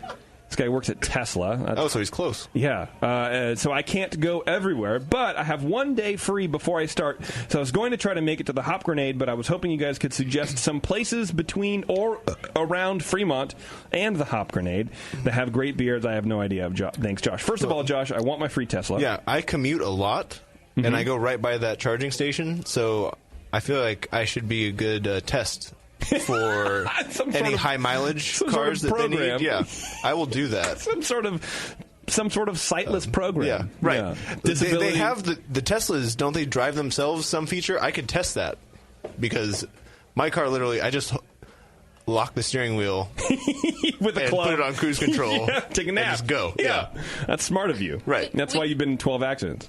We can't have Warren's beer because I can't get it open. It's taped. She was so embarrassed. She was so embarrassed because it's taped for open container laws. It's still taped. It's still taped. It's still fucking taped. Yeah, you didn't pull off the tape. I took the tape off. Not all of the tape. Not all of the tape, Beverly. You didn't see all this black stuff that's not shiny. That's not the cap. That's matte. Yeah, see that. Notice the different material. First of all, Warren, you don't need to tell me what I can and can't see. But I can see the tape. Right. I really couldn't see the tape. Oh, and look, I hurt my hands. Oh, they don't look hurt to me, bud. That's hurt. Anyway, Fremont, I don't think there's a lot. What is there? There's well, Loma? in between. Well, that's if you go past Fremont. Yeah. Well, look, this guy's planning on going between the Hop Grenade and Fremont, which is like, I think 60 Pretty much. miles. That's a lot of driving. I think it's 60 miles from my house to Los Gatos. Okay, so 50 miles so to Fremont. 55 maybe? I don't know. But to me, the ones that pop to my mind, Danville Brewing Company, our friend Matt Sanger. Yep, there you go. Is right off 680 there. Yep. He's making some good beer. And then Shoe Bros is in San Ramon. Yeah. And I think there are a couple small breweries in Fremont, but I don't know that they're necessarily real close to the freeway or easy to get to. Okay. What are the? Do you know off the top of your head what? Well, I think there is a names Fremont are? Brewing Company. Oh, okay. And there's Das Brew is also in that area. Okay. You could if you come up to the Hop Grenade, which you don't need to, but if you do, we'd love to see you. You go to on your way down, go to Livermore. You can go to Altamont Brewing. There's a couple breweries in Livermore, and then you take the 84, which is kind of the back road between Livermore and Fremont. Yeah. God, it's fucking loud out there. Yeah. And so take 84. It's a little windy, but it's cool. It's a cool little jaunt through the Livermore Hills. Then you get to Fremont. I don't know, but there is, if you like pizza, and who doesn't, there's a pizza place called Mission Pizza. And it has a ton of craft beer. The pizza's fucking rad. And if you go on the weekends, they have this like old, like I imagine you have to be dead in order to get into this band. But it's like an old band when they just play bluegrass like Friday, Saturday night. So, unfortunately, I don't really know. There's not a whole lot. If you want to go, like, if you have a car, which I imagine you have a Tesla. Where is he coming from? He doesn't say. Oh, he's just going to Fremont? Yeah. Oh. Yeah. I mean, there's the Rare Barrel, there's Faction, there's all our friends. There's 2&A and San Leandro. There's all our friends that we talk about, but they're kind of over on that side of the bay, over the hills. So if you're talking like just hanging out on the 680 kind of corridor, there's not a whole lot. But if you only have one day, that might be perfect for you. Right. So come here, go to Altamont, take 84 over, go to Mission Pizza. And just so you know, Mission Pizza takes like 45 minutes for a pizza, but they do it right. It's a sit-down pizza. It's a sit-down pizza, man, for sure. So, Josh, welcome. God bless, and I hope you don't get wrecked on the 84, man. Yeah, the commute is real bad. It took me 3 hours and 15 minutes. Yeah, commute sucks, man. This is from Marcus in the D.C. suburbs. He says, next year, try hybridizing the old with the new. Put the cheek spreaders and see who can sing a recognizable holiday tune. This is in reference to our game. What was it called? What was the game called, Beth? What's in your mouth? Spread 'em. Oh. Yeah. That's the Schumann game. What's in Schumann's mouth? Oh. Yeah. Which he can never guess. Well, he's not very smart. Remember that? Remember we used to play What's in Schumann's mouth all the time? I mean, but it's not really his fault, because I feel like it was always the same sort of shape. Which was the point of the game. Right. Yeah. I mean, he didn't know the difference. It's a He's long acclimated to mushroom. it all. Right. That would be cool, and then and then try to sing a recognizable holiday tune. That would be hard. You got some cheek spreaders, Bev? You want to try? Yeah. All right. Wow, I did not expect that. She was excited. Yeah. Like, that sounded like the best idea anybody's ever had. Right. Usually she's not excited about any ideas we have. Jesus Christ. Wasn't ready for that. She's doing it. Silent night. Okay, try. I'll tell you what. Try Jingle Bell Rock. Yeah. How did that go? Jingle bell. Dingle bell, dingle bell, dingle bell rock. I hate you. That's bell. what it is. Dingle bell, Doc. Whatever, I still nailed it. You sound like you have a stroke. Crushed it. Dingle bell, Doc. I'm drooling. How about, don't take him out. I was really drooling. I know. What do you want? Rocking around the Christmas tree. There you go. Try that. You're old pro at doing this now. Rocking around the Christmas tree. Okay. Oh, that's too easy. See, it's easy because you know the tune. Try Rudolph. Rudolph the red-nosed reindeer. Okay, not as good. Like Try special Santa Baby. Santa baby. Yeah, the tunes make it pretty easy. Yeah. And I'm just nailing this. Right. I mean, you're real good at it. It's the tunes, but it's the natural raw talent. I got skill. The sheer talent. I got bathtub. She's good at talking with things in her mouth. That's true. Poor Sam. Can I take them out now? No, Are you done? keep them in for the rest of the show. No. Okay. It hurts. All right. This one is from Corby. Someone called Corby. Dear JP and crew, my name is Corby. I'm a staff sergeant in the U.S. Army stationed in Bavaria. Wow. Oh, lucky you. Yeah, there's worse places in the world to be stationed, Yeah. bro. When I get back to the States, I plan on joining the BN Army as well. Nice. Thank you. A couple of shows ago, you discussed a complaint about your, quote, sexism. What the fuck was that? We I were forget complaining about our sexism? Someone was complaining about our sexism, or... Oh, yeah, it was the Instagram post where Shimke posted something about the GIF when Bev opened up the mouth beer from Marlier, for the flat tail, and it went everywhere. What was sexist about that? She said something about being in a room full of guys and being used to that happening. And getting a rag or something. It was something. It was just You should have a rag ready. Okay. I don't know. It was a masturbation I was not joke. offended by it. Okay. And people were commenting on the Instagram page that it was sexist. And then so I made the comment, it's not sexist, it's sexual. There's a difference. Right, yeah. There's nothing that people don't understand the difference. You put ist on any word. And it makes, and now Right. you're an activist, apparently. Oh, right. Yeah. Because I'm an active.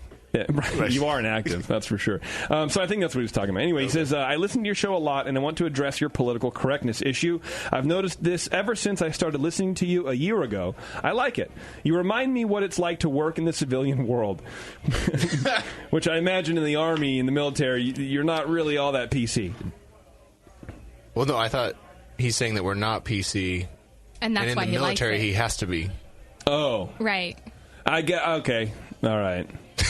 I don't know. I would imagine, like, you're in with your bunk mates, and they're 99.9% are dudes, and you're kind of just making a bunch of off-color jokes. Wow, get with the 21st century, probably JP. a lot more.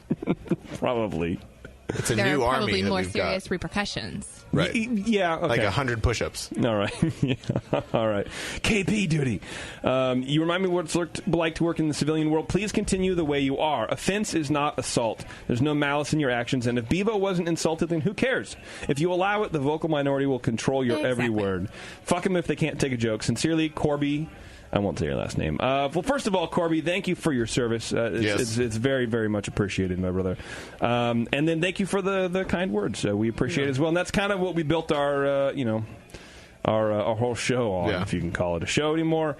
It's a little late to change now. Where did Tasty go? Speaking of shows, did he think he I've was already also? given him the heads up. Like, that's why I didn't pour his beer. If he comes back, he gets to pour his own beer. What? See, this is what I'm saying. Is he a part of the Founders Q&A? Apparently. But, like, whenever I'm hosting, it's just like, it's the substitute teacher. He's just gone. Oh, I see him. He's gone. And, whatever. It's fine. I don't care. Who cares? Doesn't matter. He says, P.S. I just drank a bottle of West Veteran 12. It was good. I fucking hope so. But, dude, if you're in Bavaria, you can find the Westy 6, man, that fucking table beer. Right. Drink that beer. That will change your life. Well, and there's all sorts of other good German beer there. Yeah. Why hunt out Belgians? I don't know. Why not? Well, I guess. You make a good point. Thank you very much. This is from Craig. He says, hey, I just want to say that the last string of shows have been awesome. The episode with Dave, and he says, Dave Marlavalala, I think that's it. was amazing. That might have been the most laughing I had done at an episode. But I feel like if you can get Dave and Sully on the show at the same time, that would be comedy gold. I don't even care what they talk about, but I'm sure it would be hilarious. I think, how would that work? Dave and Sully. Dave and Sully. I think Dave would make Sully blush. Probably. I think he wouldn't know what to do with Dave. I don't know, but Sully. I think he would. Sully still hangs, man. I think that'd be a good show. He does, but I don't know. Dave takes things to a whole new level. Dave texted me earlier this week to ask me a question about something, and just his general responses to serious questions are so ridiculous. That's true. And sexual and just oddly inappropriate that I don't. It'd be like two worlds colliding. Every response would Sully be like, "Whoa there, buddy! Whoa, whoa there, buddy!" If Sully knew Dave if it was just a joke, Sully could hang. Oh, for but sure. Knowing that that's Dave. Well, it's That a might- generational yeah, right. thing. Sully's so okay. old. But Dave and... It was a joke. He's not that old. I know. Dave and He's lived for many Roger. generations. No, those are two people who could never get together. No, They the world shouldn't would even explode. know the other one exists. Right. You know what I mean? Can you imagine those text threads? I had the misfortune of being on a God. text thread with Roger Davis. And it's basically he just finds the most horrific, awful pictures that you could ever find and then just texts them to people. Of bodily fluids and midgets or and people yeah. and with like this chick on a beach naked, but she's just a tourist. I don't know. It was just like the worst thing ever. Wait, what? Yeah. I don't know how I got off of the text chain, but I'm so thankful because so many times I opened my phone and I was like, oh my God, what is that? Eventually, like you just, with those things, you just have to stop replying. And I think eventually everybody stop. I think it's Roger's goal to make any thread he's in die. By Our being thread horribly died offensive. before he sent the first one. Right. Anyway, so Craig goes on. He says, this past week's episode was really good, too. If you guys do decide, this is the Christmas episode, by the way. It's because it's been a while since it's been in the studio. If you guys do decide to do... What? If we do? If you guys do decide to do the bake session, or whatever you decide to call the weed show, I feel like you should have Alex from Fieldwork and the actor TJ Miller on.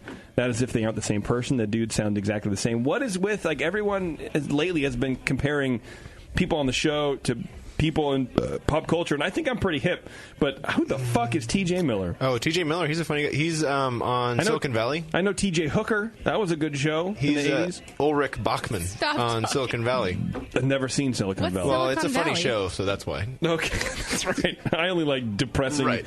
and It's not non-funny British. shit. It's American. See, So- that's more to the point. Yes. Speaking of British, I wasn't. You mentioned Well, mentioning yeah, fine. British. Okay. I would just watch the fucking weirdest, like the weirdest documentary I think I've ever seen. It was just like a 47-minute long thing produced for the BBC. It's on Netflix. It's called it's like Men in Rubber Masks or something like that, or The Man in the Rubber Mask, something like that. And it's about dudes who who dress up in latex like bodysuits with like masks on, and they're like human dolls. And there's like a dude in Orange County who does it, and it's like this online street thing. performer? No, like straight up just quote unquote heterosexual males. They put on this entire like latex bodysuit, and they put on this mask and a wig, and they dress up, and they're just this female. Where are they doing this? Anywhere. In their house? Most of them are in their house, but some of them go out. And anyway, watch it.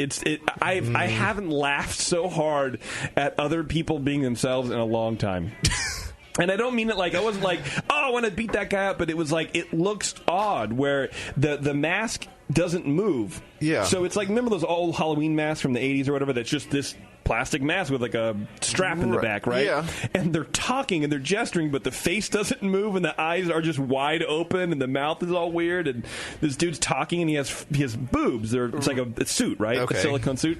And he like talks and he's like gesturing and his boobs are shaking, but his mouth doesn't.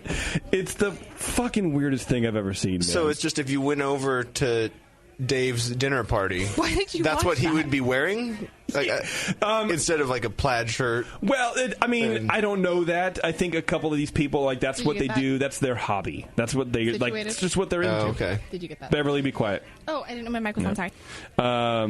That's just what they're into. That's their kink, their thing. And it's not like a sexual thing, I guess, but to maybe some people it is. But they're just they're dressed. I don't want to represent it in a better way. I want you guys to watch it. I want everybody to watch it and report in. It's bizarre. It's 47 minutes. I know. I feel like there are so many other things I can do with 47 minutes. There are. There's probably over 100, but this is one of the things that you should be doing. Not now, not tomorrow, but maybe next week. All right. Creeping out everyone else in my house. Come over to my house. I'll watch it again. We'll watch Trippin' with Lee. Okay, yeah. On SwearNet, and then we'll watch. Men. It was like Man in the Rubber Mask. It's on Netflix. Just do it. Anyway, Craig tells us to keep up the good work. If you only knew. This is from Cole. He says, I have an idea to put all the controversy to rest. And this is about thank you. hazy IPAs. Oh, that controversy. Yeah, he says, I looked up the gene splicing kit mentioned in the 2NA episode, and it dawned on me this could be the key to whether the haziness in the New England IPA is yeast or not. Hypothetically, if a brewer were to take their house yeast, make them glow with this gene splicing kit that we talked about in the news, and then brew the IPA. If the haziness is yeast, that stuff will glow like my neighbor's front yard at Christmas. If it doesn't, then they have some splaining to do. Well, I thought they claimed that it wouldn't glow because they say it's not yeast, it's protein or right, and extra that's hop what he's saying. junk. And but other people say it is yeast, Yes. and but the breweries say no, but then there's yeast in it, and it's a whole thing. And there are people who are looking up on microscopes at home and saying there's yeast in here. Yeah. So, but I mean, I think that'd be great. No one would do it, but I think it's a good idea. Yes. On a side note, I hear you doing a collaboration episode, which we already did, and it reminded me that Jay mentioned that the Rare Barrel and Yazoo Brewing are doing a crowdsourced collab. Sounds like a pain in the ass for the brewers, but it's a cool idea. I've never heard of it, but it I don't know. sounds cool to me. I'm glad they're doing it. I'm glad they're doing it, not me. Good, if it was a question to send into the Sour Hour, because then Jay can actually answer it himself. You didn't hear the first part of that, did you? No. Yeah, okay. Thank you for chiming in. I tried. I appreciate Okay, it. bye. Have you ordered food yet? No, but it only takes 5 minutes to prepare. Well, we're about 15 minutes left here. Okay. So, and last but not least, Billy from Washington State. He has to make sure that we know that he's from Washington. You guys are the shit. Summer plus. Okay. What? I'm sorry. I had to read this ahead to figure out how to enunciate the words. Okay. Summer plus having a 1-year-old means much less brewing time. Okay. What are some... Look, maybe Summer's his wife. I don't know. I'm assuming he means the summer season. What are some tips to help me brew an all-grain IPA in spring that will hold up for 6 months? He says, I prefer to have a nice, fresh American West Coast style. Fresh that lasts for 6 months. Fresh that lasts for 6 months. So you get a bunch of Pilsner malt, some lager yeast, some German hops. You ferment at 50, and then you hold it at about 30 degrees for 3 months. Yeah. And then you carbonate and enjoy your West Coast IPA. I mean it's a good thought, but man, IPAs they need to be drunk in 3 weeks, 4 weeks, man. 6 months, nothing's going to hold up for 6 months. That's an IPA. Nothing will taste like it did when it was fresh 6 months later. Right. So you could make a beer that will taste fine in 6 months, but you got to brew for that, but it's not going to be fresh mosaic hop flavor or fresh Citra or anything. It's going to be aged IPA. Exactly. So, unfortunately, Billy, what you should do is get yourself a Pico brew, bro. Then you can actually brew and do shit. If you're that desperate, one thing you could try is maybe brew it, ferment it, don't dry hop, then crash it in the keg, partially carbonated, maybe not much carbonation at all. Then let it sit refrigerated, and then a couple weeks before you want to drink it, pull it out, warm it up, dry hop it, and then continue on from there. If you're that desperate for an IPA, yeah, you could do that, and you're not going to drink it for that long. Then you get the fresh dry hop character. The beer might not be awesome, but you get fresh hop character. You can try that. Speaking of hops, Warren, what are we drinking right here? This is the Schwartz beer. From Loma. From Loma, yes. All right. I forget when I made it. Okay. It's been maybe about a month. It was end of November, I think, when we released it. Okay. Beginning of December, so it's been about a month. Is that typical for a Schwartz? I mean, it's a lager, so it doesn't matter too much, right? In terms of it being bad now that it's a month old? Yeah. No, I don't think so. It's changed a little bit. Mm-hmm. I guess what I'm saying is a better way to say that is this a style that you need to consume fresh, or is this a style you can kind of age? I think it holds up somewhat. It's going to change. Okay. Yeah. It's not going to degrade or be necessarily as obvious of changes happening compared to a hoppier style beer. Oh, okay. Because there's less hops in it. Yeah. And the at least in this particular beer, there's a decent amount of roasted malt, which helps cover up any malt oxidation that there might be. Yeah. And there's pretty much zero crystal malt, so you don't get any extra raisiny or anything in there. It's Which would be accentuated with a little bit of age. Right, yeah. Crystal malt's oxidized pretty noticeably. Is there someone on the hold? Is there someone on hold for me? I don't know. The light's lit up. She just walked out and didn't say anything. Swear to God, man. Okay, are we going to answer it? Yeah, let's answer it. Hello. Hello. All right, I guess no one was there. Sorry, Warren. Go ahead. I got distracted by the blinking light. Yeah. So this Schwartz beer, it's just Pilsner and Munich and a little bit of Carafa Special 2 with 830 White Labs 830. Okay. Tettnang bittering and a little bit of Hallertau Mittelfrüh Whirlpool. That's good. I like it. Lager, 6-week process. Primary or knockout cool at 46. Okay. Let it free rise to 50, and then it's held there for primary fermentation till it passes a VDK test, and then step crashed 5 degrees a day until 29 degrees, and then held for 3 weeks or so. At 29? At 29. You don't just let it go up to like 35 or 40 to kind of reduce the load on your system, or does that matter? No. No. Will it make a flavor difference if you do that? Going from, if it was cooled to 29 and then let to warm up a little bit. I don't know. I guess, like, why 29? Why not, Well, it goes back to stuff I've heard and read from Charlie Bamforth.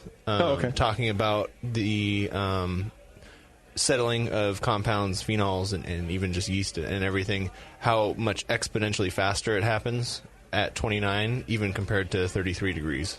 Okay. And so, theoretically, at 29, I wouldn't have to lager as long, but what else do I have to do? That's true. That's true, man. So my system can handle it. I've only got 6 vessels on the glycol system, and I have the glycol running at 25 degrees, so it cools it down no problem. So yeah, I do that with the Kolsch also. So the Kolsch, a lot of breweries will do it ale style here. I do it same 6 weeks program. Speaking of doing it ale style, yes, Adam and Eve is determined to help you spice things up in the bedroom, Warren. Thank you. And they're backing up that promise. Check this out. Go to adamandeve.com and see, it's all written in caps. It's all caps, so you can tell everyone's very serious about it. Yeah. You should be saying it louder then. I've been fucking screaming this goddamn thing.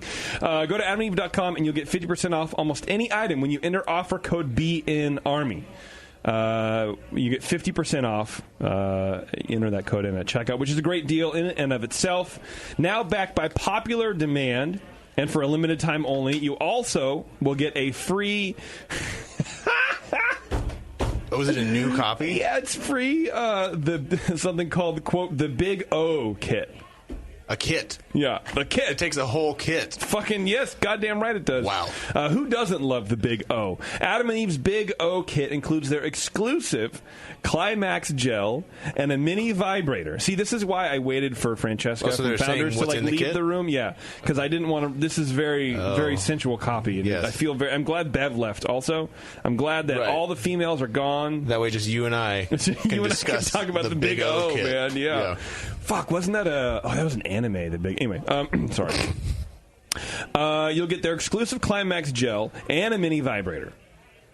So now you got a new way to get her off. So it takes a mini vibrator to get a Big O. It can. Okay. I mean, it depends. I don't know what you're doing. I mean, I guess does it tell me how to use it? I'm sure, because I'm not very smart. Look, if you don't know how to use a vibrator, I got DVDs to just let you borrow. Okay. Multiple DVDs. Full length. There's whole genres built around just that.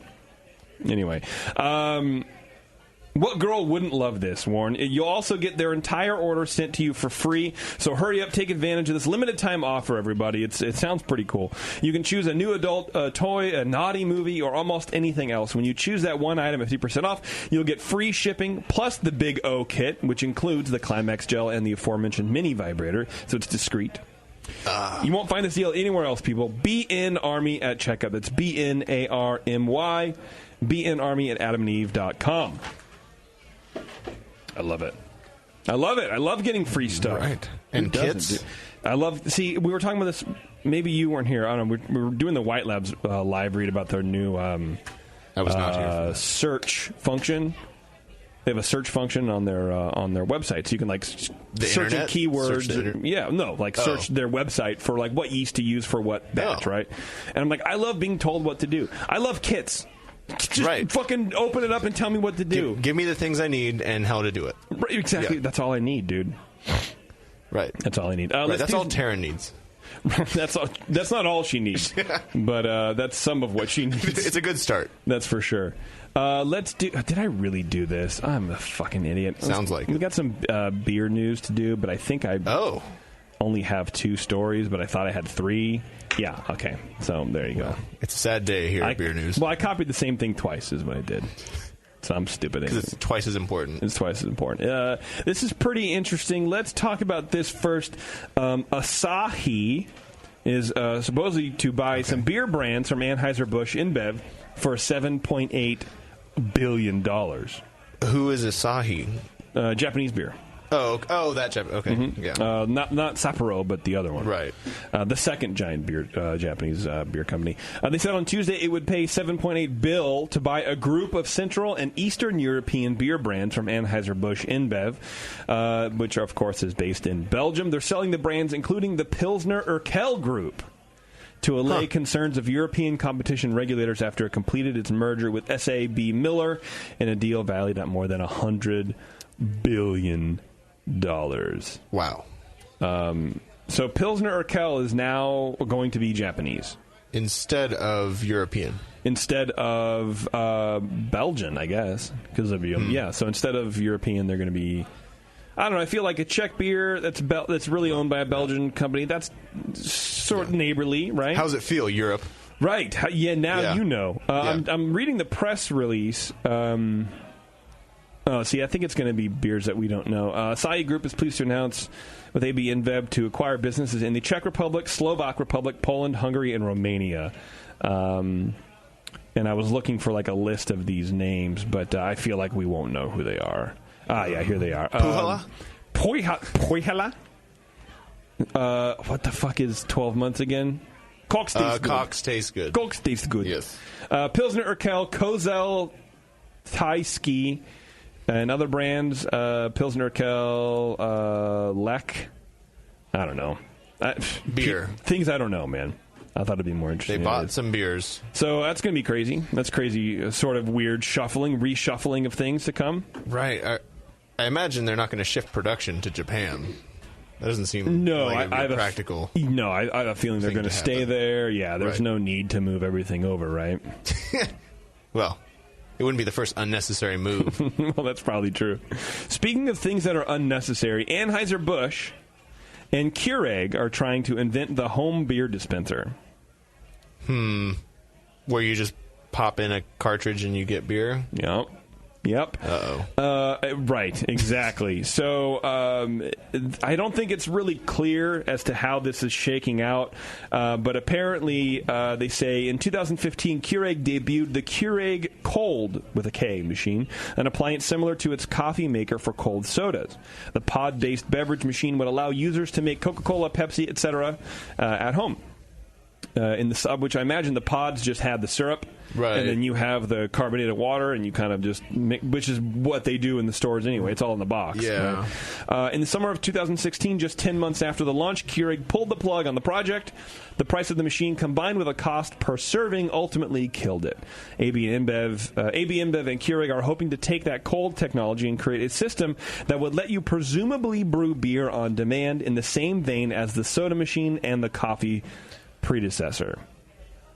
So I'm envisioning just little cups of hopped malt extract diluted in soda water.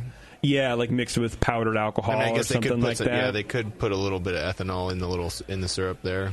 Yeah, and that's about it. And then you just put it in the soda stream, and then you have quote unquote brewed beer. Right. Which I can't imagine is going to taste fucking good at all. Yeah, probably not. And apparently they want to do it with cocktails also. That's something they're looking at, which wouldn't be as bad because you're not really reducing as much. I think, like that malt extract. We all know, like, malt extract tastes different than fresh wort. Like, vastly different. I don't care how fresh your extract is. Are they just taking out the little bit of water that's left in the spirit for I guess. a cocktail? I don't know. How do you make it smaller? I don't know. I have no idea. I honestly have no idea. And I don't think they do either. Maybe they do, but it's, proprietary. Obviously, they're smarter than I am or you are. Well, hopefully. One can only hope, man. For their sake. I don't know. I'm trying to think if I would try it. I wouldn't. I'm not like excited for it because imagine you can I want like a gin and tonic why would you want a fucking on-demand gin and tonic? I would want like an old fashioned, right? And so you take the old fashioned pod and clock it in. Yeah. It seems easier for cocktails than replicating good beer. Right. Would be. Yeah, because from what I understand, I think we've yet to even try it, even though we've been talking about it forever, like those malt extract, like the hiker, we've talked about it before, the hiker pouches we that didn't have try like it I don't think we did. Time? I don't think we did. Mm-hmm. I think we always talked about it, but we never did. Those taste like shit from what I understand. Like they just taste like terrible beer, but at the end of the day it's wet and it's not cold, but it's and you're hiking. Right. So whatever. What are you going to do? Right. But if you're at home, it seems a lot cheaper to buy a kegerator, or convert a fridge or whatever. You can get cheap kegerators for $150. If it's as simple as a soda stream, there's not much to it, so that's not going to be very expensive. And then you're just paying. I guess I would imagine it's for the cartridges at that point. Going to be $200-300 for the system. Because if the price killed the thing the first time, right? You know what I mean? Like, why? What's it going to be? Maybe they're going. Well, the home soda people won't pay this, but the home beverage people will. Yeah, for alcoholic beverages, right? Well, I hope it doesn't work because otherwise, I'm gonna have to find something else to do. Right? I'm just gonna be drunk at home. Right? I don't know. I'll try it. I think it's a brilliant idea. It's a great idea, but I don't think that the world needs it. But we are kind of in this craft cocktails renaissance, so who fucking knows, man? Yeah, I mean, it takes up less space. It does take up less space. And as long as it's just as good, I guess, why not? Yeah. Speaking of taking up less space, Warren, Beersmith. Go to beersmith.com. Get your 21-day free trial for the best recipe software on the market, man. And it is very small. It doesn't take up a whole lot of space on your computer. I know some people may be concerned about that. You got a lot of porn. You got a lot of weird porn that you don't want to delete to add another thing. But hey, man. First of all, laptops are cheap enough. Buy a second one. That's your porn laptop. Drive. Right, yes. Thank you, Warren. But beersmith.com, man, it has all the tools that you need. Some you don't even think you need, but you'll end up needing. So if you're not making your recipes on Beersmith, then you're not doing it right. Go to beersmith.com. 21-day free trial. And then if you don't like it, then it's no cost to you, brah. Brah. Yep. You know what I'm saying? Oh man! Speaking of Trailer Park Boys, here let me show you my new keychain that I got for Christmas. I almost wore I got a Trailer Park Boys T-shirt. I almost wore it today. Man! Here, I don't know if you can see it. It's a Trailer Park Boys. It's a hash coin. Okay. It's like that one season, maybe 3 or 4, where Ricky was making hash coins. In Ricky we trust. There's a picture of Ricky and they're just smoking. Oh, that was pretty funny. $10. Yeah, that's a whole 10 coin. I think that's what it cost, actually. Oh, is that actually hash? Is that what you can smoke it? Oh God, who? Bev? No, Taryn's aunt thought it was actually hash. I was like, she was like, "What is this?" Like, "Oh, it's like a hash coin keychain from this TV show." Blah blah. And she's like, "So how do you you break it all? Like, why are you carrying around that?" I'm like, "Are you fucking serious, dude?" And she's a stoner, and she doesn't care. But I was like, Yes, I have hash. I'm such a fucking stoner that I have a giant coin of hash on my keychain. Right, it has to be on my keychain. That's what I do. At a moment's notice. That's me. All right, I think that's it. I think it's it. Yeah. It's a short show. I wanted more time. Dude, it's 7 o'clock. I haven't been here for that long. You haven't been here for that long. I did want more time with the Founders people, but I'm hoping they'll come back. They should. That was really cool. And I want to talk more about recipe formulation and how you just kind of change your entire production aspect. You know what I mean? Yeah. Just change it up to things that you want. Around for that long, their recipes had to have changed over 20 years. So how do you do it? Right, yeah. Well, like they were saying, they were making these kind of entry level beers that wasn't working for them. Mm-hmm. I don't know. Just kind of, it'd be interesting. Excuse me, I'm having problems right now. Yeah. I'm having problems burping, everybody. Don't die. I'm trying not to. And last but not least, speaking of trying not to die, I don't know what that means. Since 1979, Williams Brewing has offered the finest equipment and freshest ingredients, people, and the best customer service in the business. They have the full line of intertap forward sealing beer faucets, sounds pretty cool, with interchangeable spouts, as well as a new grain mill motorizing kit that features a gear motor that spins your mill at the correct RPM without the need for hazardous belts, which is pretty important. I mean, if you haven't motorized your grain mill, dude, you're missing out on the wonders of life, for sure. I don't have a grain mill, but I tell you what, if I had to hand crank the one-up more beer, I'd be pissed. Yeah, belts are hazardous. They definitely As someone with hair hanging off of your face. Yeah, for sure. You need to be careful. Also new is the Mark II Wort Pump, a magnetic drive high-temp pump that starts at only $70, but it does the job of pumps costing twice as much. Other exclusives include their Brewer's Edge mini regulators, as well as their exclusive line of Keg King kegs and disconnects. They also have quality steel bottle cappers from Italy, their own line of hydrometers, California wine kits, and much more.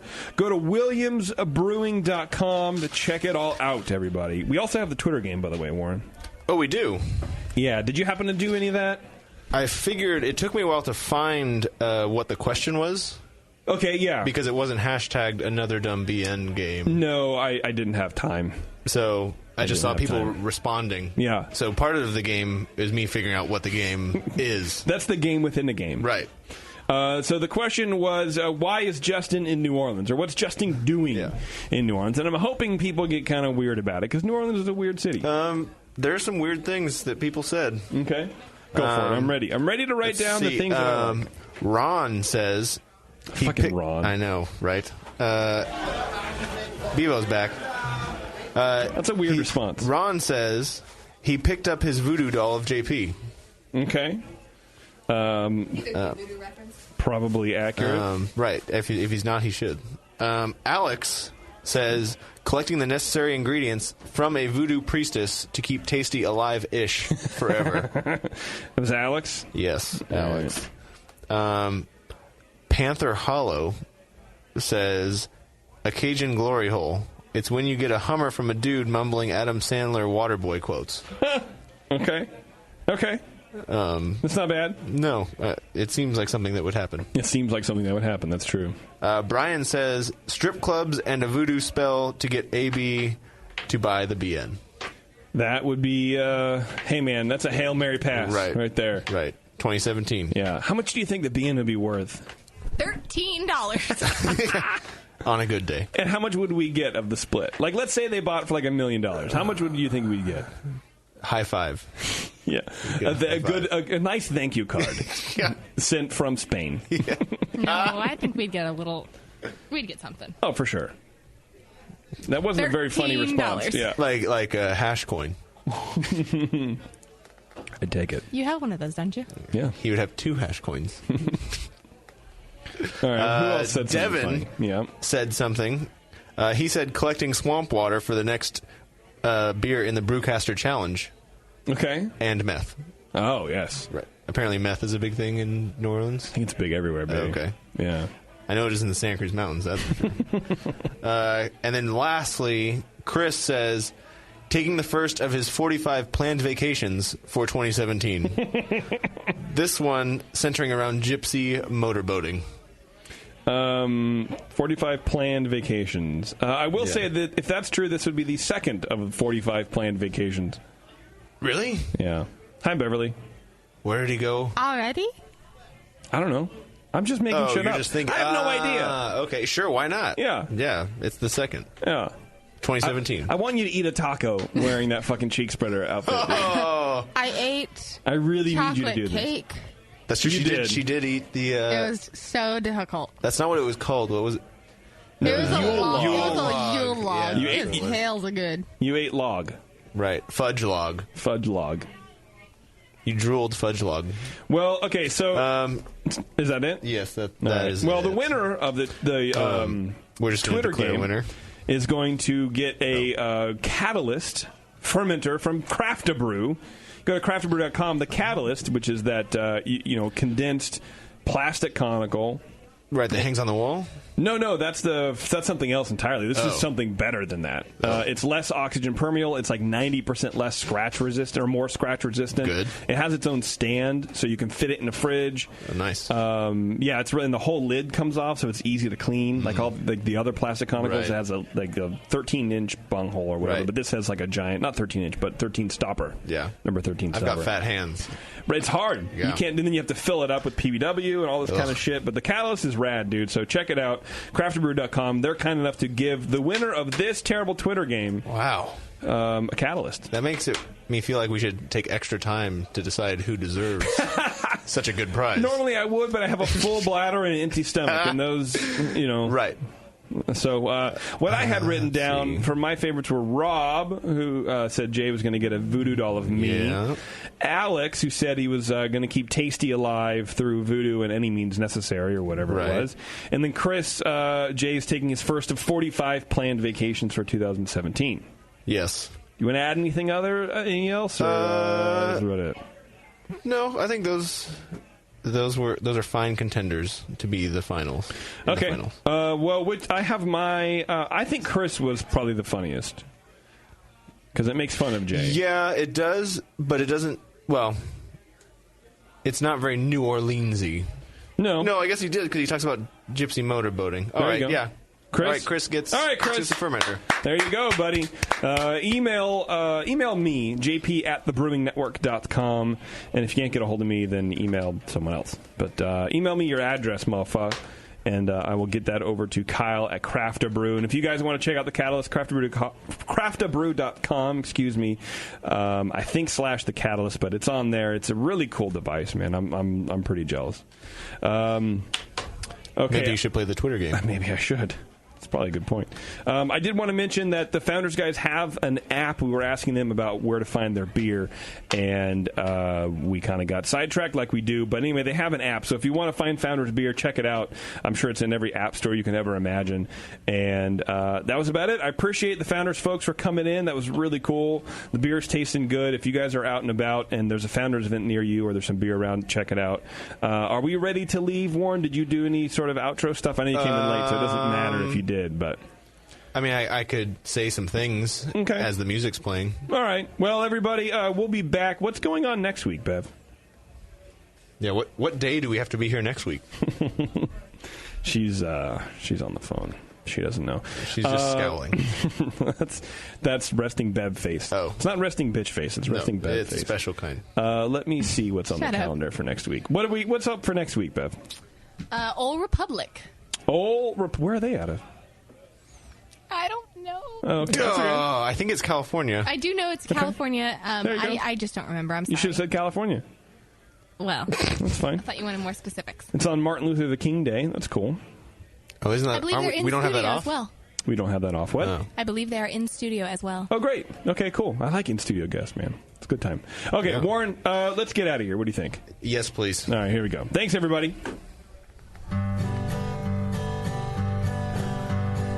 Thank you to our show sponsor, More Beer. You can get absolutely everything you need to make great beer at home by going to morebeer.com. Dave and Adam from Founders stopped by to talk about their great beer and other things I missed while I was in traffic.